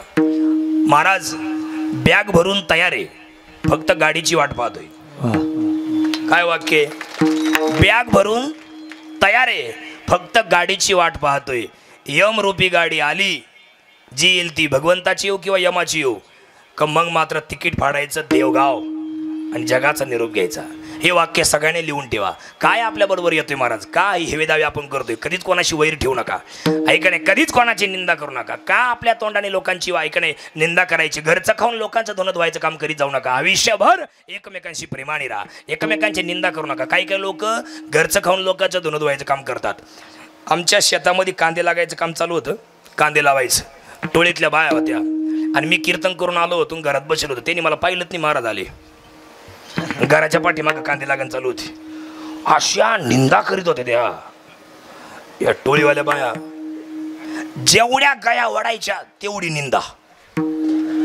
कांद्याला बाजारच नाही भेटला महाराज, आमचे कांदे फुकट गेले, निंदाच तेवढी झाली ना. खरं सांगतो महाराज तुम्हाला, इतकी निंदा, जेवढ्या गाया एका वाप्या जेवढ्या गाया तेवढ्या निंदा केल्या बायांनी, आहे का नाही. मला एक सांगा, जेवढी निंदा, जेवढ्या गाया आवडल्या तेवढ्या जर तुम्ही निंदा केल्या, त्याऐवजी तुम्ही जर जेवढ्या गाया आवडल्या तेवढ्या वेळेला जर रामकृष्ण हरी रामकृष्ण म्हटल्याचे तर आमचे कांदे काय भाव गेले असते सांगा बरं तुम्ही. आमचं हे उदाहरण माझं दिलंय मी तुम्हाला, असं कधीच नाही घडेल हे तुम्हाला मी सांगतोय. नाही तर म्हणजे खरंच घडलं होतं की, आहे का नाही. हा होईल सुरुवात, कोण होतं टोळी, येईल ते माझ्या घरी दुपारा, आहे का नाही. हे तुम्हाला उदाहरण दिलंय मी. का निंदा करायची, इतक्या निंदा कुटाळ्या लोक करतात का. लोक हमारा तसा तुम्हारा तसा नि बाई अशी. अरे तुम्हाला काय केलं पडलं, तुम्ही तुमच्या घरचं खाता, लोकांची टिंगल टवाळी का करता. काहींच्या तोंडामध्ये इतक्या गटारी साचलेल्या आहेत, गावातल्या गटारी बऱ्या आहेत, तुम्ही राजकीय क्षेत्रातल्या लोकांनी तयार केलेल्या सोपन काका, पण काहींच्या तोंडात इतकी गटार आहेत घाण का बोलून बोलून त्यांची वाचा भ्रष्ट झालेली आहे. लोकांची निंदा करून करून, कुटाळ्या करून करून, लोकांना त्रास देऊन, शिव्या देऊन देऊन वाचेचं तर पूर्ण भ्रष्ट झालेले आहे. त्यापेक्षा जोपर्यंत जिवंत आहे तोपर्यंत तुम्ही एक काम करा, देवाचं नामस्मरण करा. विठ्ठल विठ्ठल मना वेळोवेळा, विठ्ठल विठ्ठल मना वेळोवेळा, विठ्ठल विठ्ठल मना वेळोवेळा, विठ्ठल विठ्ठल मना वेळोवेळा.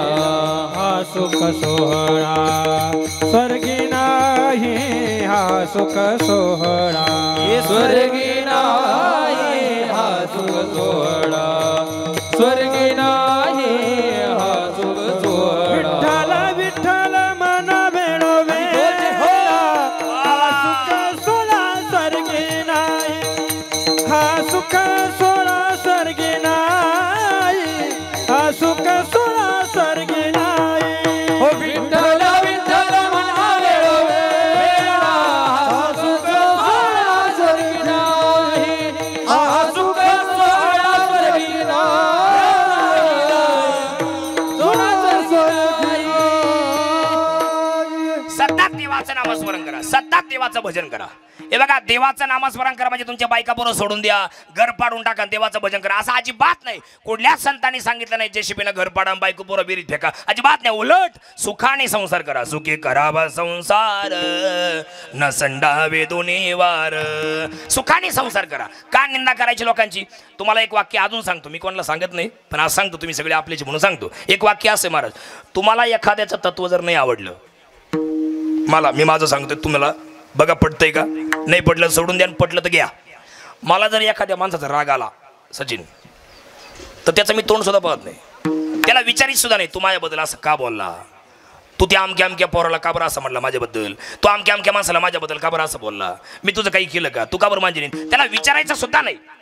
त्याला फोनही परत करायचं नाही, त्याच्या तोंडाका सुद्धा पाहिजे नाही. समोर जरी बसला ना तर त्याच्या तोंडाका पाहिजे नाही, त्याला दुखवायचं नाही अजिबात. तुम्हाला तत्व नाही आवडले ना त्याच्यापासून लांब जायचं, मी तसंच करतो, पण त्याला दुखवायचं नाही. एक दिवस त्याला पश्चाताप होणार, तो लोटांगण घाली शरण येणार. असे बरेच माणसं आहेत आपल्याकडून. एक दिवस येतो प्रत्येकाचा. हवा या जगात प्रत्येकाची होत असते, संधी या जगात प्रत्येकाला मिळत असते, दिवस प्रत्येकाची बदलतात नाना. वेळ अशी खतरनाक आहेत महाराज. भगवान प्रभू रामचंद्राला सकाळी वल्कलं म्हणजे सकाळी राज पोशाख चढणार होता, गादीवर बसणार होते, फक्त रात्र मध्ये होती, रात्र सुद्धा मध्ये नव्हती उत्तम नाना, उत्तम मामा, फक्त काही तास मध्ये होते. सकाळी राज्याभिषेक होणार होता आणि भरजरी पोशाख आणि सगळीकडे एकाच गागाट होणार होता, रघुपती राघव राजा राम पतित पावन सीताराम, असा गागाट होणार होता. पण असं काहीच झालं नाही. वेळ अशी आली, सकाळी भरजरी कपडे घालाऐवजी वल्कल धारण करावे लागले आणि 14 वर्ष वनवासाला जावं लागलं. वेळ कवा कोणाची बदलल याचा नेम नाही. विठ्ठल विठ्ठल. देवाला सुद्धा कर्म नाही चुकलं तेव्हा आपल्यासारख्यांचं काय, म्हणून देवाचं भजन करीचा. आज सगळ्यांनी माझ्या समोर बसलेले सगळे माणसं, बाया, पोरं, पोरी, सगळे आलेले पाहुणे, आमचं भजनी मंडळ, सगळे आम्ही कीर्तनकार, सगळ्यांनी आज शपथच घ्यायची. का काशीचं पाणी मिरवले औरंगपूर आणि भेंडळीच्या मंडळींनी आणि कमानकरनी कीर्तन केले कृष्ण महाराजांनी. आज आम्ही सगळे शपथ घेतोय, आजपासून आम्ही कोणाची निंदा करणार नाही, कोणाच्या कुटाळ्या करणार नाही, कोणाच्या लावालाव्या चाहड्या चुगल्या आम्ही करणार नाही. आम्हाला एखाद्याचं तत्व जर नाही आवडलं तर आम्ही त्यांच्याकडे परत जाणार नाही, पण त्यांना दुखवणार नाही. ही अशी शपथच घ्या, आयुष्यात तुम्हाला कधीच रडण्याची वेळ येणार नाही. विठ्ठल विठ्ठल. आणि 4 लोकांचा नेहमी आदर करीत जा. मिलिटरी मॅनचा आदर करीत जा, पोलिसांचा आदर करीत जा, शेतकऱ्याचा आदर करीत जा, आणि दुसरी गोष्ट शिक्षकांचा आदर करीत जा. शिक्षकांचा आदर का करायचा आहे? अहो त्या लोकांनी जर तेव्हा आम्हाला मारलं नसतं तर आज आम्ही तुमच्या पुढे उभं राहिलो असतो का? तुम्ही सुद्धा एवढली मोठाले पहाड आहेत माझ्यापुढे आता बसलेली, सगळे पहाडासारखीच माणसं आहेत. इकडे माझ्यापुढे अशा काही काही बाया बसले का आकाशाच्या उंचीच्या बाया आहेत. त्या आज इतक्या हुशार आहेत, एवढी त्यांची बुद्धिमत्ता प्रखर आहेत, पण तरी पण तुम्ही माझ्यापुढे बसल्यात. याचा अर्थ असा आहे त्यावेळेला जर शिक्षकांनी आम्हाला मारलं नसतं आणि आम्ही जर ऐकलं नसतं तर आज तुमच्या पुढे आम्ही उभा असतो आणि तुम्ही जर आमच्या पुढे बसले असते. अजिबात नाही, ही शिक्षकांची कृपा आहे, म्हणून शिक्षकांचा आदर करीत जा. शेतकऱ्याचा आदर का करायचा आहे? मी तुम्हाला प्रश्न विचारतो, खंडून आला ताट बस सगळं. तुम्हाला प्रश्न विचारतो, सगळ्यांना विचारतोय, त्यांना मध्ये घालून. तुमच्या घरात किती माणसं आहे? पटकन बोला. नाही सगळे फॅमिली धरा धरा. 4 माणसं आहे, 4 असं समजा. 4 माणसं आहे तुमच्या घरात. तुम्हाला किती पोते गहू लागतात वर्षाला? पटकन बोला. 2 पोते गहू लागतात. बरं 10 पोते लागतात. 10 पोते. 4 लोकांना 1 वर्षाला 10 पोते गहू लागतात मामा. मग तुम्ही 90 पोते कोणासाठी पिकवता? पटकन बोला. कोणासाठी? सगळ्या जगासाठी. तुम्हाला जर वर्षाला 10च पोते गहू लागतात तर 90 पोते कोणासाठी कमवता? सगळ्या जगासाठी. या जगात असा एकच माणूस आहे जो स्वतः एकट्याचा विचार करत नाही, सगळ्या जगाचा विचार करतो. त्याचं नाव शेतकरी आहे. शेतकऱ्याचा विचार करीत जा, नेहमी शेतकऱ्याचा आदर करीत जा. मला कधी कधी असं वाईट वाटतं रामदास मामा, मी असं निमेरात्री कधीतरी कीर्तनावून येतो हिवाळ्याच्या काळात. पावसाळ्यात तर गरजच नाही येत, पण उन्हाळ्यात काही वाटत नाही, पण हिवाळ्याच्या काळात जर आम्ही कडून रात्री कीर्तनावून यावा, रात्रीची बॅटरी चमकत राहते वावराने. अहो थंडी किती महामूर. अहो आम्ही गरम एशी लावून तरी आम्हाला गार लागत येतं. हे बिचारी माणसं कसे कसे वागत असेल, कसे कसे बिचारी काढीत असतील, आणि एवढं करूनही जर त्यांच्या वाट्याला जर दुःखत असेल तर का आपण त्यांचा आदर करायचा नाही? शेतकऱ्यांचा आदर करी जा, मिलिटरी मॅनचा आदर करी जा. मिलिटरी मॅनचा आदर का करायचा आहे? पोलिसांचा आदर का करायचा आहे? कोरोनाच्या काळात माझ्याकडे बा, कोरोनाच्या काळात सगळा जग घरात बसलं होतं, सगळ्या जगातली माणसं घरात बसली होती, पण फक्त एकच जण बाहेर उभा होता, त्याचं नाव पोलीस आहे. त्याला बायको नाही काय, त्याला पोर नाही, त्याला कोणीच नाही काय, त्याला मन नाही, त्याला भावना नाही, त्याला इच्छा नाही, अपेक्षा नाही, आकांक्षा नाही, सगळं आहे. त्याला त्याच्या बायकोची आठवण येत होती, त्याला त्याच्या पोरीची आठवण येत होती, त्याला त्याच्या स्वतःच्या आईवडिलांची आठवण येत होती. तरी पण त्यांनी कोणाचाच विचार नाही केला, अरे मला जर कोरोना झाला तर माझ्या बायका पोर कोणाकडे पाहतील, माझ्यावर सगळं घर चालू आहे. तरी पण त्याने विचार नाही केला. म्हणून त्या पोलिसांचा आदर करा आणि मिलिटरी मॅनचा आदर का करा? इकडे बघा, मिलिटरी मॅनचा आदर का करायचा आहे? ते लोक सीमेवर लढतात, ते लोक आज ते ड्युटी बजावतात, म्हणून आपण नवरा बायको आणि सगळे घरातले माणसं 2 घास मिरची खाऊन सुखाने झोपतोय. आणि या लोकांनी जर राजीनामे दिले तर आपली झोपात म्हणून केवढाल्याशिवाय राहणार नाही. म्हणून या लोकांचा आदर करा. विठ्ठल विठ्ठल.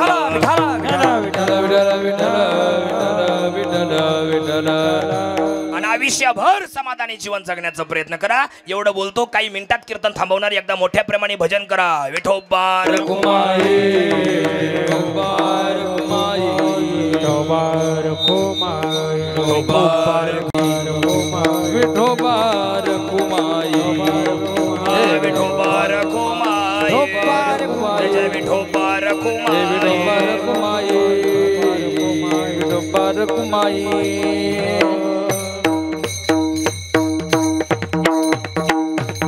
वाचे म्हणता गंगा गंगा सगळं पापे जाती भंगा. नामदेवरायांनी कीर्तनात पुढे असा एक उल्लेख केला, तुम्ही आता गंगा गंगा म्हणा, तुमच्या सगळे पाप जातील, पण अजून एक माझी प्रार्थना तेवढी ऐका. दृष्टी पडता ब्रह्मगिरी, दृष्टी पडता ब्रह्मगिरी,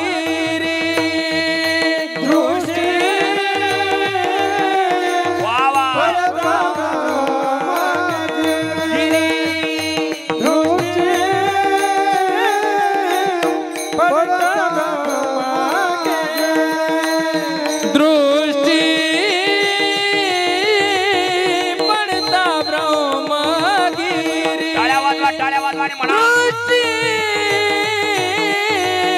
पडता ब्रह्मगिरी दृष्टी पडता ब्रह्मगिरी दृष्टी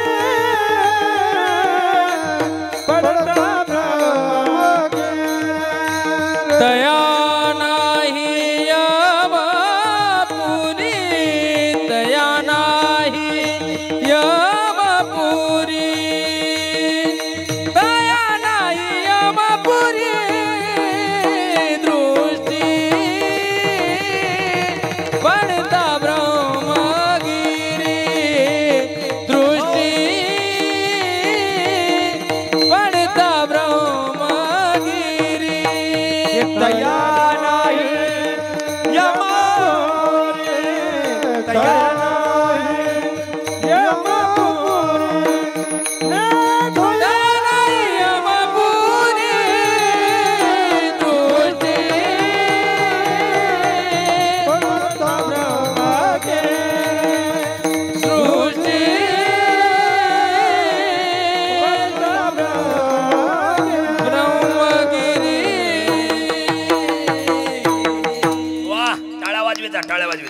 दृष्टी पडता ब्रह्मगिरी तया नाही यम. हा जो ब्रह्मगिरी पर्वत दिसतोय नामदेवराय म्हणतात त्र्यंबक क्षेत्रामध्ये कीर्तन करताना हा जो समोर ब्रह्मगिरी पर्वत दिसतोय ना या पर्वताला तुम्ही प्रदक्षिणा मारा किंवा त्याच्यावर तुम्ही दृष्टिक्षेप टाका.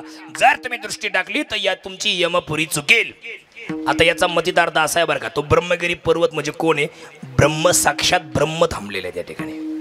साक्षात ब्रह्मदेव थांबलेले आहे आणि ब्रह्मदेव थांबलेले असल्यामुळे त्याला नाव दिलंय गिरी ब्रह्मगिरी.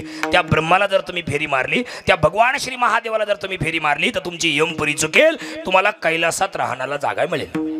म्हणून उरलेलं आयुष्य तुम्ही आनंदात घालवा, भजन कीर्तनात घालवा. कीर्तन ऐकत जा, कीर्तन प्रवचन ऐकत जा, देवाचं नामस्मरण करत चला. सगळा काळ तुमचा चिंतनात घालवा. चिंता करू नये. काही काही माणसं मोगम चिंता करतात. आता माझ्यापुढे एवढी माणसं बसले, काही माझ्याकडे बाशी पाहू राहिले, हसतच नाही, हसतच नाही. काही ना तुम्ही सकाळी राम राम करा 6 वाजता. आपण किती फ्रेश आहे, आपण म्हणा राम राम, त्याचा तोड्या वाज सकाळी 6ला बेटा हसत का वा. आणि हातात गेला मग आहेच परत आम्ही संध्याकाळी तिथं उद्या सकाळी 10 माणसाने हसत जाऊ. काही काही तर हसतही नाही रडतही नाही. काय करायचं काय सांगा बरं. आणि जाती नाही नीती बसेल कसं करायचं सांगा. माणसाने हसत जाऊ, समाधानी राहू. काहींचे नाव समाधान, इथला नाही, इथला नाही, नाशिक जा आणि तिकडे गेलं काही करता दुसरा कोण आणायचा. नाव समाधान, चेहऱ्यावर काय माडे असं समाधान असतो काय. माणसाने प्रफुल्ल असावं. प्रफुल्ल काही काही प्रफुल्ल काही काही असं असतं काय प्रफुल्ल. माणसाने प्रफुल्ल म्हणजे समाधानी असावं, चिंता तूर नसावं. चिंता चिता समख्याता बिंदू मात्र विशेषतः निर्जीवम दहते चिता सजीवम दहते चिंता. इकडे बा 2 शब्द किती गोड आहे. चिंता आणि चिता अशा दोघी बहिणी आहेत आणि दोघींनाही देवानी जाळणे एवढंच काम दिलंय. चिंता जिवंत माणसाला जाळते आणि चिता मेलेल्या माणसाला जाळते. चिता एकदाच जाळते, चिता काय पुन्हा पुन्हा जाळीत नाही का, जाळते परत परत. देवटी कुठे जमुला परत परत जाळतात का एकदाच जाळतात? एकदाच जाळतात, परत परत जाळीत नाही. का तुम्हाला कधी असा फोन आलता का? इकडे बा सगळ्या बाया सगळे माणसं, तुम्हाला कधी असा फोन आलता का? पा बरं, नमस्कार नमस्कार, काय म्हणताय? काय नाही बसलोय. काय काम? काही नाही, ते सालाबाद प्रमाणे याही वर्षी आमच्या आजोबांना पेटवायचा कार्यक्रम ठेवलाय, तुम्ही त्यांना भेटवायला या, एवढ्या करता फोन केला. असं कुठं झालं? अजिबात नाही. चिता एकदाच जाळते, चिता पुन्हा पुन्हा जाळीत नाही. पण चिंता पावलं पावली जाळते, मिनिटा मिनिटाला जाळते, सेकंदा सेकंदाला जाळते. नवे नवे संध्याकाळी पलंगावरती आपण झोपलो की आपल्या डोक्यात सुरू होते तिचं नाव चिंता आहे. चिंता करून चिता रचण्याची वेळ येऊ नये एवढ्या करता मधला पर्याय काढा. काळ सारा वासी गंगा हरी देवाच्या पूजने प्रदक्षिणा तुळशीच्या काळ सारा वाजवणे एकांत वासी गंगा देवाच्या पूजने प्रदक्षिणा तुळशीच्या काळ सारा वाजवणे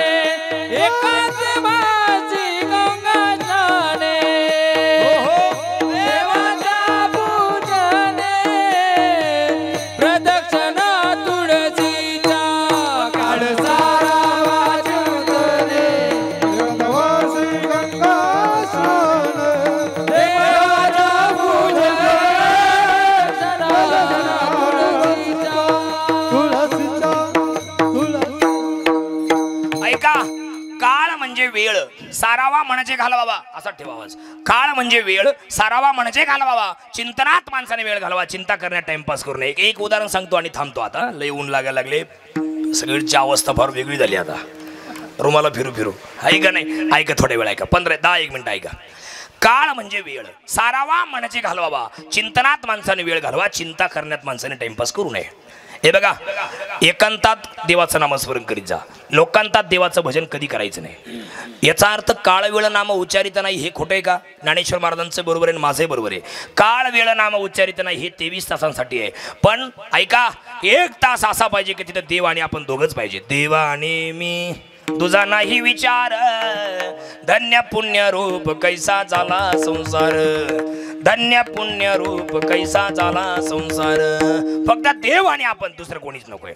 काळ वेळ सारावा, चिंतनात वेळ घालवा. आणि अजून काय करा? काळ सारावा, चिंतन, एकांतवासी, एकांतात देवाचं भजन करा. पण इथे एक प्रश्न असा, इकडे बा, एकांतात जर साधू संन्यासी आले तर त्यांना नव्या नव्या विचारांची जाणीव होते. आणि आपल्यासारखे संसारिक लोक जर एकांतात आले तर त्यांची काम वासना त्यांना त्रास देते, असं शास्त्र सांगतं, मी नाही सांगत. मग तुकाराम महाराज असं म्हटले, एकांतात काम वासनेनं आपल्याला त्रास देऊ नये अशी जर इच्छा असेल तर गंगा स्नाने, गंगेची आंघोळ करा. कारण गंगा पाप्याला पापमुक्त करते आणि पुण्यवानाला अजून पुण्यवान करते. गंगा पापम शशी तापम, गंगा पापाला पापमुक्त करते.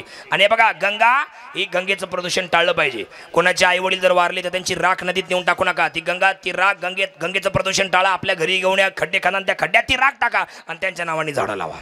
आहे का नाही? गंगेचं प्रदूषण टाळलं पाहिजे प्रत्येकाने. ती गंगा आपली आई आहे. इकडे बा सगळे माणसं, 2 वर्ष आपण आपल्या आईचं दूध पिलोय आणि आपल्या आईचं दूध संपल्यानंतर आपण जिच्या जीवावर जगलो तिचं नाव गोमाता आहे. पण तिच्यानंतर तिसरी आई आपली गंगामाई आहे. तुम्हाला जर कोणी आईवरून शिवी दिली तुम्हाला कसं वाटत? काय सोपन काका, नरडीचा गोट घ्यायला कमी करशा का तुम्ही? मग सांगा बरं, आईवरून जर शिवी दिली तर एवढा राग येतो, मग ती गंगा आपली आई नाही का? असा कधी कधी राग येतो मला. असं जर असं निघालो मी असं मधून करंजगाव मार्गे, त्या बाया धुणं धुत राहतात तिकडे त्या नदीवर, पाचा पिचकाऱ्या, ते बोकणी तोंडात आणि पाचा पिचकाऱ्या. अरे ती गंगा पवित्र आहे का नाही? तो फेस सारा त्या गंगेमध्ये, ती गंगा पवित्र आहे, तिचं पावित्र्य आपण राखावं. आपल्या आईला शिवी दिली तर आपल्याला किती राग येतो, शिंतोडी उडवलं तर किती राग येतो. आणि आपण मात्र तिथं जाऊन घाण करतो, पिचकाऱ्या मारतो चपलासह पाण्यात. अहो, बाहेरचे लोक नारायण नागबलीच्या निमित्ताने येतात आणि ड्रम भरून नेतात आणि तीर्थ म्हणून लोकांना वाढतात. आणि आपले महाभाग आहे का नाही, चपलासह पाण्यात पाय देतात. असं करू नका. गंगेचं पावित्र्य राखा. गंगेत जर तुम्ही पाय धुवायला गेलात तर गंगेचं पाणी वरती आणा, मग पाय धुवा आणि मग आतमध्ये उतरा. पण ते घाणेरडे पाय आपले गंगेत, त्याचं प्रदूषण टाळा. गंगेचं पाणी आजही पांढरच आहे, आजही ढवळाच आहे, आजही सफेदच आहे. पण आपले डोळे काळे, मन काळे, वृत्ती काळी म्हणून पाणी काळं दिसतंय. तुम्हाला कथा सांगतो गोड आहे पुराणातली. एकदा पुंडलिकरायाच्या आईवडिलांनी, आपलं पुंडलिकरायाने आईवडिलांना घराच्या बाहेर हाकललं. काही झालं, पत्नीचं आणि त्यांचं दोघांचं, आई वडिलांना हाकलून दिलं घराच्या बाहेर. बायको सोबत राहतात, पण बायकोकून अपशब्द सुटला. मग मात्र तो शब्द हृदयाला लय लागला. मग बायकोला दिलं लोटून बाजूला आणि आई वडिलांचा शोध करत निघाले. संपूर्ण भारत फिरले पण आई वडील सापडले नाही. पंढरपूर क्षेत्रात आले आणि डोक्याला हात लावून बसले. आणि कोणीतरी अनोळखी व्यक्ती आली आणि सांगितलं, का रे बाळा असं का बसला कपडाला हात लावून? ती अनोळखी व्यक्ती दुसरी तिसरी कोण नव्हती, साक्षात भगवान पांडुरंग वेश बदलून आले. सांगितलं, अरे असं डोक्याला हात लावून बसू नये, काय तुझं देवाने वाईट केलंय? म्हटले, माझे आई वडील हरवले, त्यांना शोधतोय. म्हटले, तर तो समोर टेकडी दिसते ना, हा त्या टेकडीवरती कुक्कुट स्वामींचा आश्रम आहे. त्या आश्रमात कोणतरी म्हातारा जोडपं आहे, जा तुमचेच आहेत का बघा. पुंडलिकराय येतात, पण त्या ठिकाणी त्यांच्या दर्शनासाठी कुक्कुट स्वामींच्या मोठी रांग लागली होती. पुंडलिकरायांचा नाईलाज झाला, त्या रांगेत उभी राहिले. तेवढ्या 3 काळ्या बाया तिथं आल्या. इतक्या काळ्या, अमावस्येची रात्र कशी असते अशा काळ्या कुट्ट बाया तिथं आल्या आणि डायरेक्ट कुक्कुट स्वामींच्या त्या रूम मध्येच गेल्या, त्या कुटियात, बरं का अण्णा, त्या रूम मध्येच गेल्या. आणि रूम मध्ये गेल्या. पुंडलिकराय म्हणले, हे बरे आम्ही काय एडीबिडी घेतो उभेत, आल्या डायरेक्ट मध्ये शिरल्या. कोण यांच्या पाहुणे का कोण या? त्या बाया जाताना इतक्या काळ्या होत्या नाना, बरं का के बाबा, पण येताना इतक्या पांढऱ्या शुभ्र होऊन आल्या. हा रंग कसा आहे मधला व्हाईट, अशा पांढऱ्या शुभ्र होऊन आल्या, गोऱ्या पान. आणि मग रोहन दादा पुंडलिकराय त्यांना आडवे झाला. म्हणले, ऐ कोण आहे का तुम्ही? आणि आम्ही येडीबिडी घेतो उभेत, आल्या डायरेक्ट मध्ये शिरल्या. कोण आहे तुम्ही यांच्या? त्या बाया इतक्या खवळल्या. त्या बाया डायरेक्ट म्हणल्या, अरे नीच नालायक प्रवृत्तीच्या, काळ्या पांढऱ्या विचाराच्या, मी गंगा, ही यमुना आणि ही सरस्वती, तुझ्यासारख्या काळ्या विचाराचे लोक, पापी विचाराचे लोक, लोकांना त्रास देणारे, शिव्या देणारे, पाप करणारे लोक आमच्यात येऊन न्हातात, आंघोळी करतात, म्हणून तुमचं काळं पाप आम्ही आमच्या अंगावरती घेतो. पण या साधूच्या आश्रमात आम्ही सेवा केली की आमचा रंग आम्हाला पुन्हा मिळतो, म्हणून आम्ही आता गोऱ्या झालो. गंगेचं पाणी आजही पांढरच आहे. तुम्ही जा गंगेत आंघोळीला, सगळे पाप तुमचे धुवून जातात. पण ऐका, तिथं गेले आणि तिथं जर तुमचं मन जर समजा त्रिवेणी संगमात तुम्ही जर गेले आणि तुमचं मन जर तिथं नसेल तर सगळं तुमचं व्यर्थ आहे. हरिपाठात किती गोडा अभंग आहे बघा. त्रिवेणी संगमी नाना तीर्थे भ्रमी, चित्त नाही नामी तरिते व्यर्थ, चित्त नाही नामी तरिते व्यर्थ, चित्त नाही नामी तरिते व्यर्थ. त्रिवेणी संगमी नाना तीर्थ भ्रमी, चित्त नाही नामी तरिते व्यर्थ, चित्त नाही नामी तरिते व्यर्थ, चित्त नाही नामी तरिते व्यर्थ. त्रिवेणी संगमी, गंगा यमुना सरस्वती त्रिवेणी संगमी नाना तीर्थे भ्रमी. तुम्ही अनेक तीर्थ करा, त्रिवेणी संगमावर जा, पण तुमच्या मनात जर भाव नसेल तर सगळं व्यर्थ आहे. नाना तीर्थे भ्रमी, चित्त नाही नामी तरी ते व्यर्थ. तीर्थव्रती भाव धरी रे करुणा, शांती दया पाहुणा हरी करी. हरिपाठात दोन प्रकारचे पाहुणे पहा, इकडे बाना. हरिपाठात दोन प्रकारचे पाहुणे. मला सूचना आली आहे, प्रसाद अजून बाकी आहे म्हणून लांबवलं मी, नाही तर थांबणार होतो 12 वाजताच. ऐका, थोडंच ऐका, थोडंच ऐका, थोड्या वेळ ऐका. मला माहिती तुमची अवस्था काय झाली, पण 2 मिनिटं फक्त ऐका. एवढं सांगून थांबतो आता. ऐका, हरिपाठात दोन प्रकारचे पाहुणे आहेत. एक यमाचा पाहुणा आहे आणि एक देवाचा पाहुणा आहे. यमाचा पाहुणा त्याचं नाव आहे काय, हरिविना जन्मतो नरकाची पैजाना, यमाचा पाहुणा प्राणी होय. आणि दुसरा पाहुणा तीर्थव्रती भाव धरी रे करुणा, शांती दया पाहुणा हरी करी. मग तुम्हाला यमाचा पाहुणा होऊन यमाकडे जायचं का देवाचा पाहुणा होऊन कैलासात जायचं, हे आपले आपण ठरवायचे. म्हणून कुशावरता करिता स्नान, त्याचे वैकुंठी किंवा कैलासी राहणे, दृष्टी पडता ब्रह्मगिरी, तया नाही यमपुरी. आहे का नाही. म्हणून काळ वेळ सारावा चिंतने, देवाचं भजन करी चला, देवाचं पूजन करी चला. इकडे बा सगळे माणसं थोडं राहिलं आपलं. घरात आपल्या देवार आहे का, सगळ्यांच्या घरात देवार आहे का. त्या देवाऱ्यातल्या देवाची रोज पूजा घडली पाहिजे, नाही तर घरात भांडणं होतात, चिडचिड होते, लक्ष्मी टिकत नाही, नवरा बायकोचे भांडणं फारकतीपर्यंत काही काही येतात, पोराबाळांचे लग्न जमत नाही. आणि असं काही व्हायला लागलं की आपले लोक या देवानी या भक्ताकडे जाईन त्या बाबाकडे जाय, दागे बांध दोरे बांध. याकडे तो मोकार मोठा नाडा बांधलेला होता. म्हणला का पाशी घेतो काय आज उद्या नाही याला देव पावला तर, आहे का नाही.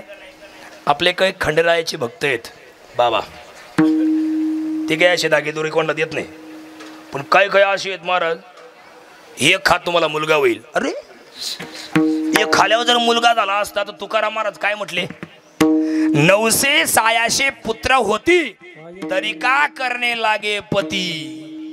लय खाली जाऊन सांगायला लावू नका मला, आहे का नाही. 986 जर पोरं झाले असते तर पती करायची काय गरज होती, आहे का नाही. धागे दोरे बांधले हातात का झाले पोर, आहे का नाही. एखादा काहीतरी खाल्लं का झाले पोर, असं नाही, आहे का नाही. घरात आपल्या देवार आहे, पटकन आहे का 10 मिनिटात लगेच थांबतो. आता काही म्हणशील कवाचा 10 गुरु राहिला एवढा आहे का. आपल्या घरात देवार आहेत, देवाराला 3 पायऱ्या पाहिजे, आहेत का पहा आपल्या घरात, एवढा आहे का. आपल्या घरात देवार आहे, त्या देवाऱ्यात 3 पायऱ्या पाहिजे, आहे का पहा. आणि त्या पायरीवर कोणचे देव पाहिजे, आता घरी गेला पहा, मी सांगितलं तसे आहे का पहा, नसेल तर दुरुस्त करून घ्या, म्हणजे ती रांग. आपल्या घरात देवार आहे तो सागाचा असावा आणि तो बहिणीने भावाला द्यायचा असतो. कोणाच्या घरात नसेल तर बहिणीने खूप कृपा करा भावावरती. 3 पायऱ्या. आपल्या शेजारी कारवाडी बरं का, इकडे बघ कारवाडी, त्या कारवाडीला ओरिजिनल सागाचा देवारा मिळतो, ओरिजिनल, आणि तो अभिमंत्रित केलेला असतो बरं का. स्वामींच्या केंद्रामध्ये तो देवारा मिळतो कारवाडीला. 3 पाहिजे किंवा 4 पायऱ्या पाहिजे. चला ऐका आता, इकडे पहा नका बोलू. पहिल्या पायरीवरती कोणचा देव पाहिजे, पहिल्या पायरीवरती आपला उपास्य दैवत पाहिजे. कोणाचं भगवान पांडुरंग आहे, कोणाचे साईबाबा आहे, कोणाचे श्री स्वामी समर्थ आहेत, कोणाचे गजानन महाराज आहेत, ते देव पहिल्या पायरीवरती पाहिजे. बाकी आजूबाजूला कोणीच नकोय. संपली पहिली पायरी. दुसऱ्या पायरीवरती 1 नंबरला श्री खंडेरायाचा टाक आहे, आहेत का पहा बरं, बोला पटापट, आहे का. 1 नंबरला दुसऱ्या पायरीवरती 1 नंबरला श्री खंडेरायाचा टाक आहे, 2 नंबरला श्री तुळजाभवानीचा टाक आहे आणि 3 नंबरला श्री भैरोबा आहे, आहेत का. आवाज संपली तिसरी पायरी. 4थ्या पायरीवरती 1 नंबरला छोटा गणपती बाप्पा आहे, आहेत का पहा बरं.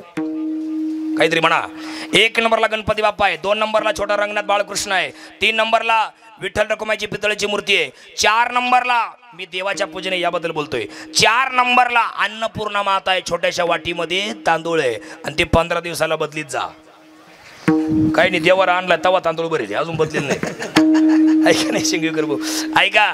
4 नंबरला अन्नपूर्णा माता आहे, ऐका नाही. 5 नंबरला चांदीचं गोल कड आहे, आहेत का पहा बरं. हा, 5 नंबरला लंगर तोडलेली अर्धी कडी आहे काळ्या कलरची, लंगर तोडलेली. आणि 6 नंबरला आपला वीर आहे, वीर आहेत ना. हा बस संपली दुसरी पायरी. 3ऱ्या पायरीवरती आपला पूर्वज म्हणजेच वीर पाहिजे. 2ऱ्या पायरीवर नाही ठेवलं काय नाही, 3ऱ्या पायरीवरती देवा. आणि महादेवाची पिंड कधी देवाऱ्यात ठेवायची नाही, मी शुद्धीवर आहे, तुम्ही बार काही नाही का. महादेवाची पिंड देवाऱ्यात नाही ठेवायची, तुळशी मातीत ठेवा. देवाऱ्यात का ठेवायची नाही, तुमच्या घरात समजा हे विटाळ बेटाळ जर पाळले जात असतील तर नक्की ठेवा, काही प्रॉब्लेम नाही. मारुतीरायाचा फोटो कधी लावायचा नाही, आहे का नाही. मारुतीरायाचा फोटो आपल्या दरवाजाला काही काही लोक लावतात, देवाऱ्यात ठेवतात, ठीक आहे ठेवा, पण तुम्ही जर त्याचे नियम पाळत असाल तर ठेवा. हनुमंतराय हे नैष्टिक ब्रह्मचारी आहे, बाल ब्रह्मचारी आहे. हनुमंतरायाला यश नावाचा गुण भगवंताने देऊन टाकलेला. यश तोरविला मारुती. ज्याला मिलिटरी भरती करायची, ज्याला पोलीस भरती करायची, ज्याला सगळ्या गोष्टी करायच्या, मंगल कार्य करायचे, त्याने हनुमंतरायाचा आशीर्वाद घ्यावा. रोज हनुमंतरायाच्या मंदिरात जाऊन हनुमान चालीसा म्हणावी, मारुती स्तोत्र म्हणावं, भीमरूपी महारुद्रा, आणि तेलाचा दिवा तिले लावावा, कणकीचं गोळ्यात तेल टाकून. असं तुम्ही जर केलं तर तुमच्या सगळ्या इच्छा पूर्ण होणार, कारण यश नावाचा गुण मारुतीरायाला दिलेला आहे का नाही. हा, मारुतीराय नैष्टिक ब्रह्मचारी आहे, त्यांना देवाऱ्यात ठेवायचं नाही. महादेवाची पिंड कधी घरात ठेवायची नाही. मासिक प्रॉब्लेम वगैरे ह्या विटाळ बिटाळ या गोष्टी जर तुमच्याकडून पाळल्या जात असतील तर तुम्ही नक्की ठेवा महादेवाची पिंड घरात. नसेल पाळल्या जात तर ते ठेवू नका. चला पुढची गोष्ट ऐका, बस संपला आता. याच्यापेक्षा देवाऱ्यात कुठला देव आणायचा नाही. काहींच्या घरात इतके देवे, झोपायला जागा नाही इतके देवे. आपल्या बा इतक्या हुशार बँडळ्यावरून पुढच्या मी आमच्या सांगतो, कारण पाहुण्या पण नाही काही ऐका नाही. मी आमच्या सांगतो, काही त्यांना राग आला ते मला माफ करतील, तुम्ही कशा काय माफ करशाल मला पाहुण्या. ऐका, आपल्या बा इतक्या हुशार, जेजुरीला गेले का खंडोबाचा फोटो, अक्कलकोटला गेले का स्वामींचा फोटो, ऐक ना, आळंदीला गेले का माऊलीचा फोटो, पंढरपूरला गेले का पांडुरंगाचा फोटो. इतके देव आहे, झोपायला जागा नाही इतके देव आहेत. इकडे बा सगळे माणसं, कुठल्याही देवाला गेल्यानंतर देवांचे फोटो घरी आणायचे नाही. तुम्ही म्हणशाल आमच्या भावना दुखावल्या, मी कॅमेरा समोर बोलतोय, भावना बिवना नाही दुखावल्या, पूर्ण ऐका मग तुम्हाला कळेल मी काय बोलतोय. ते देव घरी का आणायचे नाही. अहो, ते फोटो विक्रेत्यांनी त्यांच्या पोटा पाण्यासाठी केलेला तो व्यवसाय आहे. तो फोटो तुम्ही विकत आणता आणि त्याच्यावर त्याचं घर चालतंय. त्या फोटोत काय देवत्व आहे काय, त्या फोटोत काय प्राण आहे, अजिबात ते घरी आणायचे नाही अजिबात. जर कोणाच्या घरात देव असतील तर उद्या ब्राह्मणाला घेऊन यायचं, ते देव सगळे एकत्र करायचे, त्याची पूजा करायची, गंगेत नेऊन सोडायची. आता देवाऱ्यात जेवढे देव आहे एवढ्या देवांची पूजा का करायची. ऐका सगळे माणसं, आपण सोनारकून ते देव घडवून आणलेले, चांदीनं भर टाकून ते आणलेले, तुळजापूरला नेऊन ते भेटून आणले, जेजुरीला जाऊन भेटून आणले, खेड भैरवला जाऊन ते भेटून आणले, आणि पुन्हा ब्राह्मणाच्या साक्षीनं ते अभिषेक करून पूजा करून ते देवाऱ्या स्थानापन्न केलेले. त्याच्यामुळे त्याच्यामध्ये देवत्व आलेले. आणि मग जशी तुम्हाला भूक लागते तशी त्यांनाही भूक लागते, जशी तुम्हाला ताण तशी त्यांनाही ताण लागते. पण आपण नैवेद्य दाखवत नाही, आपण कुठलीच गोष्ट करत नाही. दर 3 वर्षाला त्या देवांमध्ये भर टाकून ते जेजुरीला, तुळजापूरला, भैरवाला नेऊन भेटवले पाहिजे असं शास्त्र सांगतं. माझ्याकडे पुरावे, मी तसा बोलणारच नाही, मी आज मोघम उभाच नाही. ऐका, ते 3 वर्षाने नेऊन भेटवायचे असतात. काही त्यांच्या लग्नाला देव करून आणले, त्यांच्या लग्नाला, आणि तवा नेऊन ते भेटून आणलेत. परत देवही नाही, काही नाही, काहीच नाही. एकाचा देवाला मी गोठ्यात पाहिला होता, शपथ सांगतो महाराज तुम्हाला, मारू देवाच्या समोर आहे गोठ्यात, आणि मला म्हणतो माझी बायको वारली. मनाच्या मनात म्हटलं तू सुद्धा मारणार एक दिवस. तू या कोणी पाहिला होता देवाला गोठ्यामध्ये. तू जर देवाला गोठ्यात काढून दिली तुझी बायको तुला सोडून जाईल तर नाही जाईल, मग काय होईल. लक्ष्मी ती लक्ष्मी देवाची दाशी लक्ष्मी आहे, ती सोडून गेली यात काय नवले. तू जर देवाला गोठ्यात नेऊन ठेवला, तुझा सुद्धा नंबर पुढच्या वर्षी 10 वेळेला मीच तुझ्या. ऐका नाही, अजिबात नाही. ऐका, हे सगळे देव 3 वर्षांनी नेऊन भेटवायचे असतात, त्यांना नैवेद्य वाढत चला. आणि बघा, देवांना कधी कधी मासी पण लागत असते. माशी लागणे म्हणजे काय, आरपार छिद्र पडत असतं. ऐका नाही, अधूनमधून जर आपल्या घरात जर समजा भयानक भांडणं होत असेल, चिडचिड होत असेल, काय समजा काहीतरी लक्ष लागत नसेल, तर एखाद दिवशी सगळे देव असे एका टोपात पाणी भरून ते सगळे देव त्या टोपात ठेवा. जर बुडबुडा आला तर समजून घ्या देवांना माशी लागलेली आहे. आहे का नाही? हा, ती माशी जर लागली असेल तर सोनाराकडे या अर्जंट, त्याच्यात भर टाकन जेजूरला खंडोबाला भैरोबाला नेऊन ती भेटून आणा, स्थानापन्न करा, शांती तुमच्या घराला मिळेल. याला दैवी कोप म्हणतात. घरात भांडणं सुरू झाल्यावर देवाला माशी लागली असेल तर आहे का? देवाच्या पूजेने प्रदक्षिणा तुळशीच्या, तुळशीला प्रदक्षिणा मारत चला. सगळ्या महिला मंडळी, आपला नवरा आपला मालक दीर्घायुष्य होण्यासाठी तुळशीला प्रदक्षिणा मारत चला. आहे का नाही? एवढं बोलतो आणि थांबतो, कारण तुळशी मातेला देवाने 3 वर दिलेत. तुळशी, मी तुझ्याशी लग्न करते, पण ऐक, पहिला वर, ज्या बाया तुला रोज प्रदक्षिणा मारतील त्यांचा मालक दीर्घायुष्य होईल. दुसरा वर दिलाय, जे तुला श्रद्धेनं गळ्यात धारण करतील तुळशी माळ गळा, आहे का नाही, त्यांच्या पाठीमागे रात्रंदिवस मी असेल, त्यांना काही होणार नाही. जर काही झालं तर जबाबदार मी असेल. आणि तिसरा वर दिलाय, तुळशी, आजपासून आपल्या दोघांचं लग्न लागल्याशिवाय बाकीचे लग्न लागणार नाही. म्हणून तेव्हापासून नेम आहे, तुळशी विवाह झाल्याशिवाय बाकीचे लग्न लागत नाही. म्हणून तुळशीला रोज प्रदक्षिणा मारत चला. ज्ञानेश्वर माऊली, ज्ञानराज माऊली, ज्ञानेश्वर माऊली, जय जय जय जय ज्ञानेश्वर माऊली, महाराज ज्ञानेश्वर माऊली, महाराज ज्ञानेश्वर माऊली. हे नाव घ्या.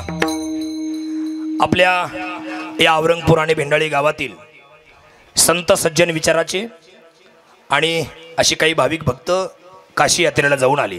त्यापैकी आदरणीय श्री राजूराजाराम खालकर, राणू राजाराम खालकर, सरळा विजय जाधव, सूर्यबान इंदे, चंद्रबान इंदे, रमेश पुंडलिक कमानकर, रंजनाबाई सुदाम सातपुते, लक्ष्मणराव कुरणे, खंडेराव सातपुते, जिजाबाई कुरणे, शिवाजीराव सातपुते, पोपटराव उकाडे, रामनाथ इंदे, कुसुम इंदे, जमुनाबाई इंदे, मुक्ताबाई खालकर, निर्मला जाधव, पांडुरंग खालकर, जयराम सातपुते, चंद्रबान पुंडलिक कमानकर, हा सगळा मोठा परिवार काशी यात्रेला जाऊन आला आणि स्वतः काशीची यात्रा केली. पण काशीची यात्रा केल्यानंतर ती पाठीमागं पण का, माफ करा. सुखदेवराव इंदे, राधाबाई कुरणे, गोरख खालकर, गोरख राजाराम खालकर, बाबूराव भागोजी कमानकर, ज्ञानदेव दगू खालकर, रंगनाथ गणपत कुरणे, हा सगळा मोठा परिवार, हा सगळा रमेश मोगल, याच्यात नाव नाही आलं ना, माफ करा, रमेश मोगल, हा सगळा मोठा परिवार, कोणाचं नाव राहिलं असेल गडबडीत लिहिण्यामध्ये त्यांच्याकडून, हा सगळा मोठा परिवार काशी यात्रेला जाऊन आला. सोपन काकावर का शिरदराव, हे सगळे काशी यात्रेला जाऊन आले आणि आम्ही एकट्यानेच काशी यात्रा केली असं वाटू नये कोणाला, आणि आम्हाला ते एकट्याला पुण्य मिळू नये. मग आम्ही जाऊन आलो, पण आमच्याही वतीनं काही मंडळींना ते पुण्य मिळावं हा उदात्त हेतू धारण करून ही काशीला गेलेली मंडळी तिथे जाऊन स्नान केलं भागीरथी गंगेमध्ये, आणि तिथं काशी विश्वनाथाचं दर्शन केलं आणि तिथलं गंगेचं पाणी घेऊन आले आणि औरंगपूर आणि भेंडाळी या गावांमध्ये त्यांनी ते पाणी मिरवलं. संपूर्ण आमचं गाव पवित्र केलं आणि पवित्र केल्यानंतर ते जागेतला दोष होता तो दोष काढून टाकला. आता गावावरती काही शोककळा येणार नाही, संकट निरसन होऊन जाईल. कारण काशी विश्वनाथ हे दैवत म्हणजे आगळं वेगळं दैवत आहे. त्याचं जर तुम्ही श्रद्धा विश्वासाने भावनेनं जर दर्शन केलं किंवा नामस्मरण केलं, हर हर महादेव या जपाचं जर नामस्मरण केलं, ओम नमः शिवाय, तर निश्चित आपले सगळे पाप धुवून जातात आणि आपल्या सगळ्या इच्छा आकांक्षा अपेक्षा पूर्ण होतात. म्हणून त्यांनी हे पाणी मिरवलं, गंगेचं पूजन केलं आणि सगळ्यांना गावाला मंत्रमुग्ध केलं. पण आता पुढचं त्यांनी काम असं ठेवलंय, तुम्ही सगळे आमच्या वतीनं आलात, आम्ही आणलेलं तीर्थ घेण्यासाठी तुम्ही इथं आलात, पण तुम्ही आलात ना, तर सकाळपासून तुम्ही तुमचं घर सोडले, जाताना आम्ही केलेलं अन्न प्रसाद सेवन करून जा. तो प्रसाद जेवण नाहीये, ते प्रसाद, तो प्रसाद आहे, महाप्रसाद आहे. एक वाक्य ध्यानात ठेवायचं, कधी पण श्रद्धेनं दिलं जातं त्याला प्रसाद म्हणतात आणि मागून घेतलं जातं त्याला भीक म्हणतात. आम्ही एक दिवस गाडीत चाललो होतो कीर्तनाला, हे वाक्य माझं नाही, हे वाक्य या बाबाचं आहे. हे दिसत असं नाही, चांगला हुशार या, ग्रॅज्युएशन कंप्लीट झालेलं आहे. त्याला म्हटलं एक दिवस मी, सोपन काका बुंडारी कीर्तनकर लई पैसे मागतात राव, लोक त्यांना नाव ठेवतात, त्यांच्याबरोबर आपल्याला नाव ठेवतात, आपण काही बोलत जावं काय, जायला ठेवलं नाव लोकांना आपल्याला बी. तो म्हणतो महाराज तुम्ही लई भारी कीर्तन करतात, पण माझ्याकडे एक वाक्य तुम्हाला सांगू का? म्हटलं सांग. मला म्हणतो तुम्ही बोलत नाही लोकांना पैशावरून, तेच लई चांगलं आहे. म्हटलं कसं काय? तो म्हणतो मागून म्हणजे न मागता जे मिळतं त्याला प्रसाद म्हणतात आणि मागून घेतलं जातं त्याला भीक म्हणतात. मग तुम्हाला भिकारी व्हायचंय का? म्हटलं नको मला भिकारी नाही व्हायचं. ठीक आहे, नाही आहे का नाही? अतिशय सुंदर असं नियोजन.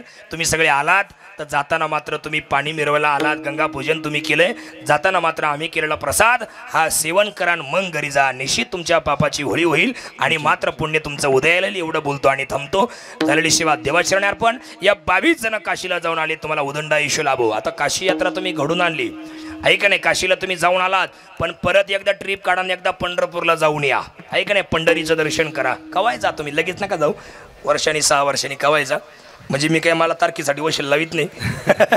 आहे का नाही? ऐका, पण एकदा जाऊन या. मी तुम्हाला काय बोललो मगाशी, काशी यात्रा 5, द्वारकेच्या 3, पंढरीशी जाय 1 वेळ. तुम्ही काशीला 5 वेळाच गेला आणि द्वारकेला 3 वेळेस गेला, आहे का नाही? पण पंढरपूरला एकदा जरी गेला तर सगळं पुण्य तुम्हाला एकदा गेल्याचं मिळत असतं. म्हणून मात्र एकदा पंढरपूरची यात्रा करा, वारी करा, एवढं बोलतो आणि थांबतो. घडवून आणलेला हा कार्यक्रम सर्वांना धन्यवाद. सगळे आजूबाजूला उभे असलेले सगळी मंडळी सर्वांना धन्यवाद. एक वाक्य अतिशय सुंदर आहे, फार चांगलं जीवन जगा, अतिशय आनंदात जीवन जगा. आपल्या बोलण्यामुळे कोणाचं मन दुखेल असं कधी वागू नका आणि इतकं चांगलं मरा. ज्या दिवशी आपली अंत्ययात्रा निघेल त्या दिवशी आपल्या अंत्ययात्रेला एवढी लोक यावे. किती लोक यावे? काय या अंत्ययात्रेला येणारा आपला माणूस, पहिला माणूस आपल्या गावातल्या स्मशानभूमीत असला पाहिजे, शेवटचा माणूस आपल्या मळ्यातल्या घरी असला पाहिजे. एवढे लोक आपल्या अंत्ययात्रेला यावे. एवढं चांगलं जीवन जगा, एवढं बोलतो आणि थांबतो. झालेली सेवा देवाच्या चरणी अर्पण, काशी विश्वनाथाच्या चरणी अर्पण करतो. सगळ्या भजनी मंडळाला धन्यवाद देतो, विनेकरांना धन्यवाद, चौकदारांना धन्यवाद. आमचे यूट्यूब चॅनल परत एकदा सांगतो, Bhaktinath YouTube channel 3-3.5 lakh subscriber आहे. आता जर हे कीर्तन आता यूट्यूबला जर पडलं तर एकखटी 3.5 लाख लोकांना ते त्याचं नोटिफिकेशन पडणार आहे. म्हणजे तुम्ही सगळी माणसं, त्यांनी सगळ्यांवरती कॅमेरा फिरवला आहे, सगळे तुम्ही दिसणार. आणि हे कीर्तन जे कोणी आले नाही त्यांना तुमच्या वतीनं ती लिंक शेअर करा. ज्या वेळेला येईल त्यावेळेला गावातली मंडळी, आता मी तर काही व्हॉट्सअप वापरत नाही, फेसबुक वापरत नाही, पण ते गावापर्यंत सगळ्यांना पोहोचल तेव्हा मात्र ती लिंक सगळ्यांना शेअर करा. शेअर केल्यानंतर ते सगळ्यांना ऐकायला मिळेल आणि त्याचं पुण्य तुमच्यामुळे त्यांना सुद्धा मिळेल. एवढं बोलतो आणि थांबतो. ज्ञान विठ्ठल जय जय विठ्ठल, जय विठ्ठल.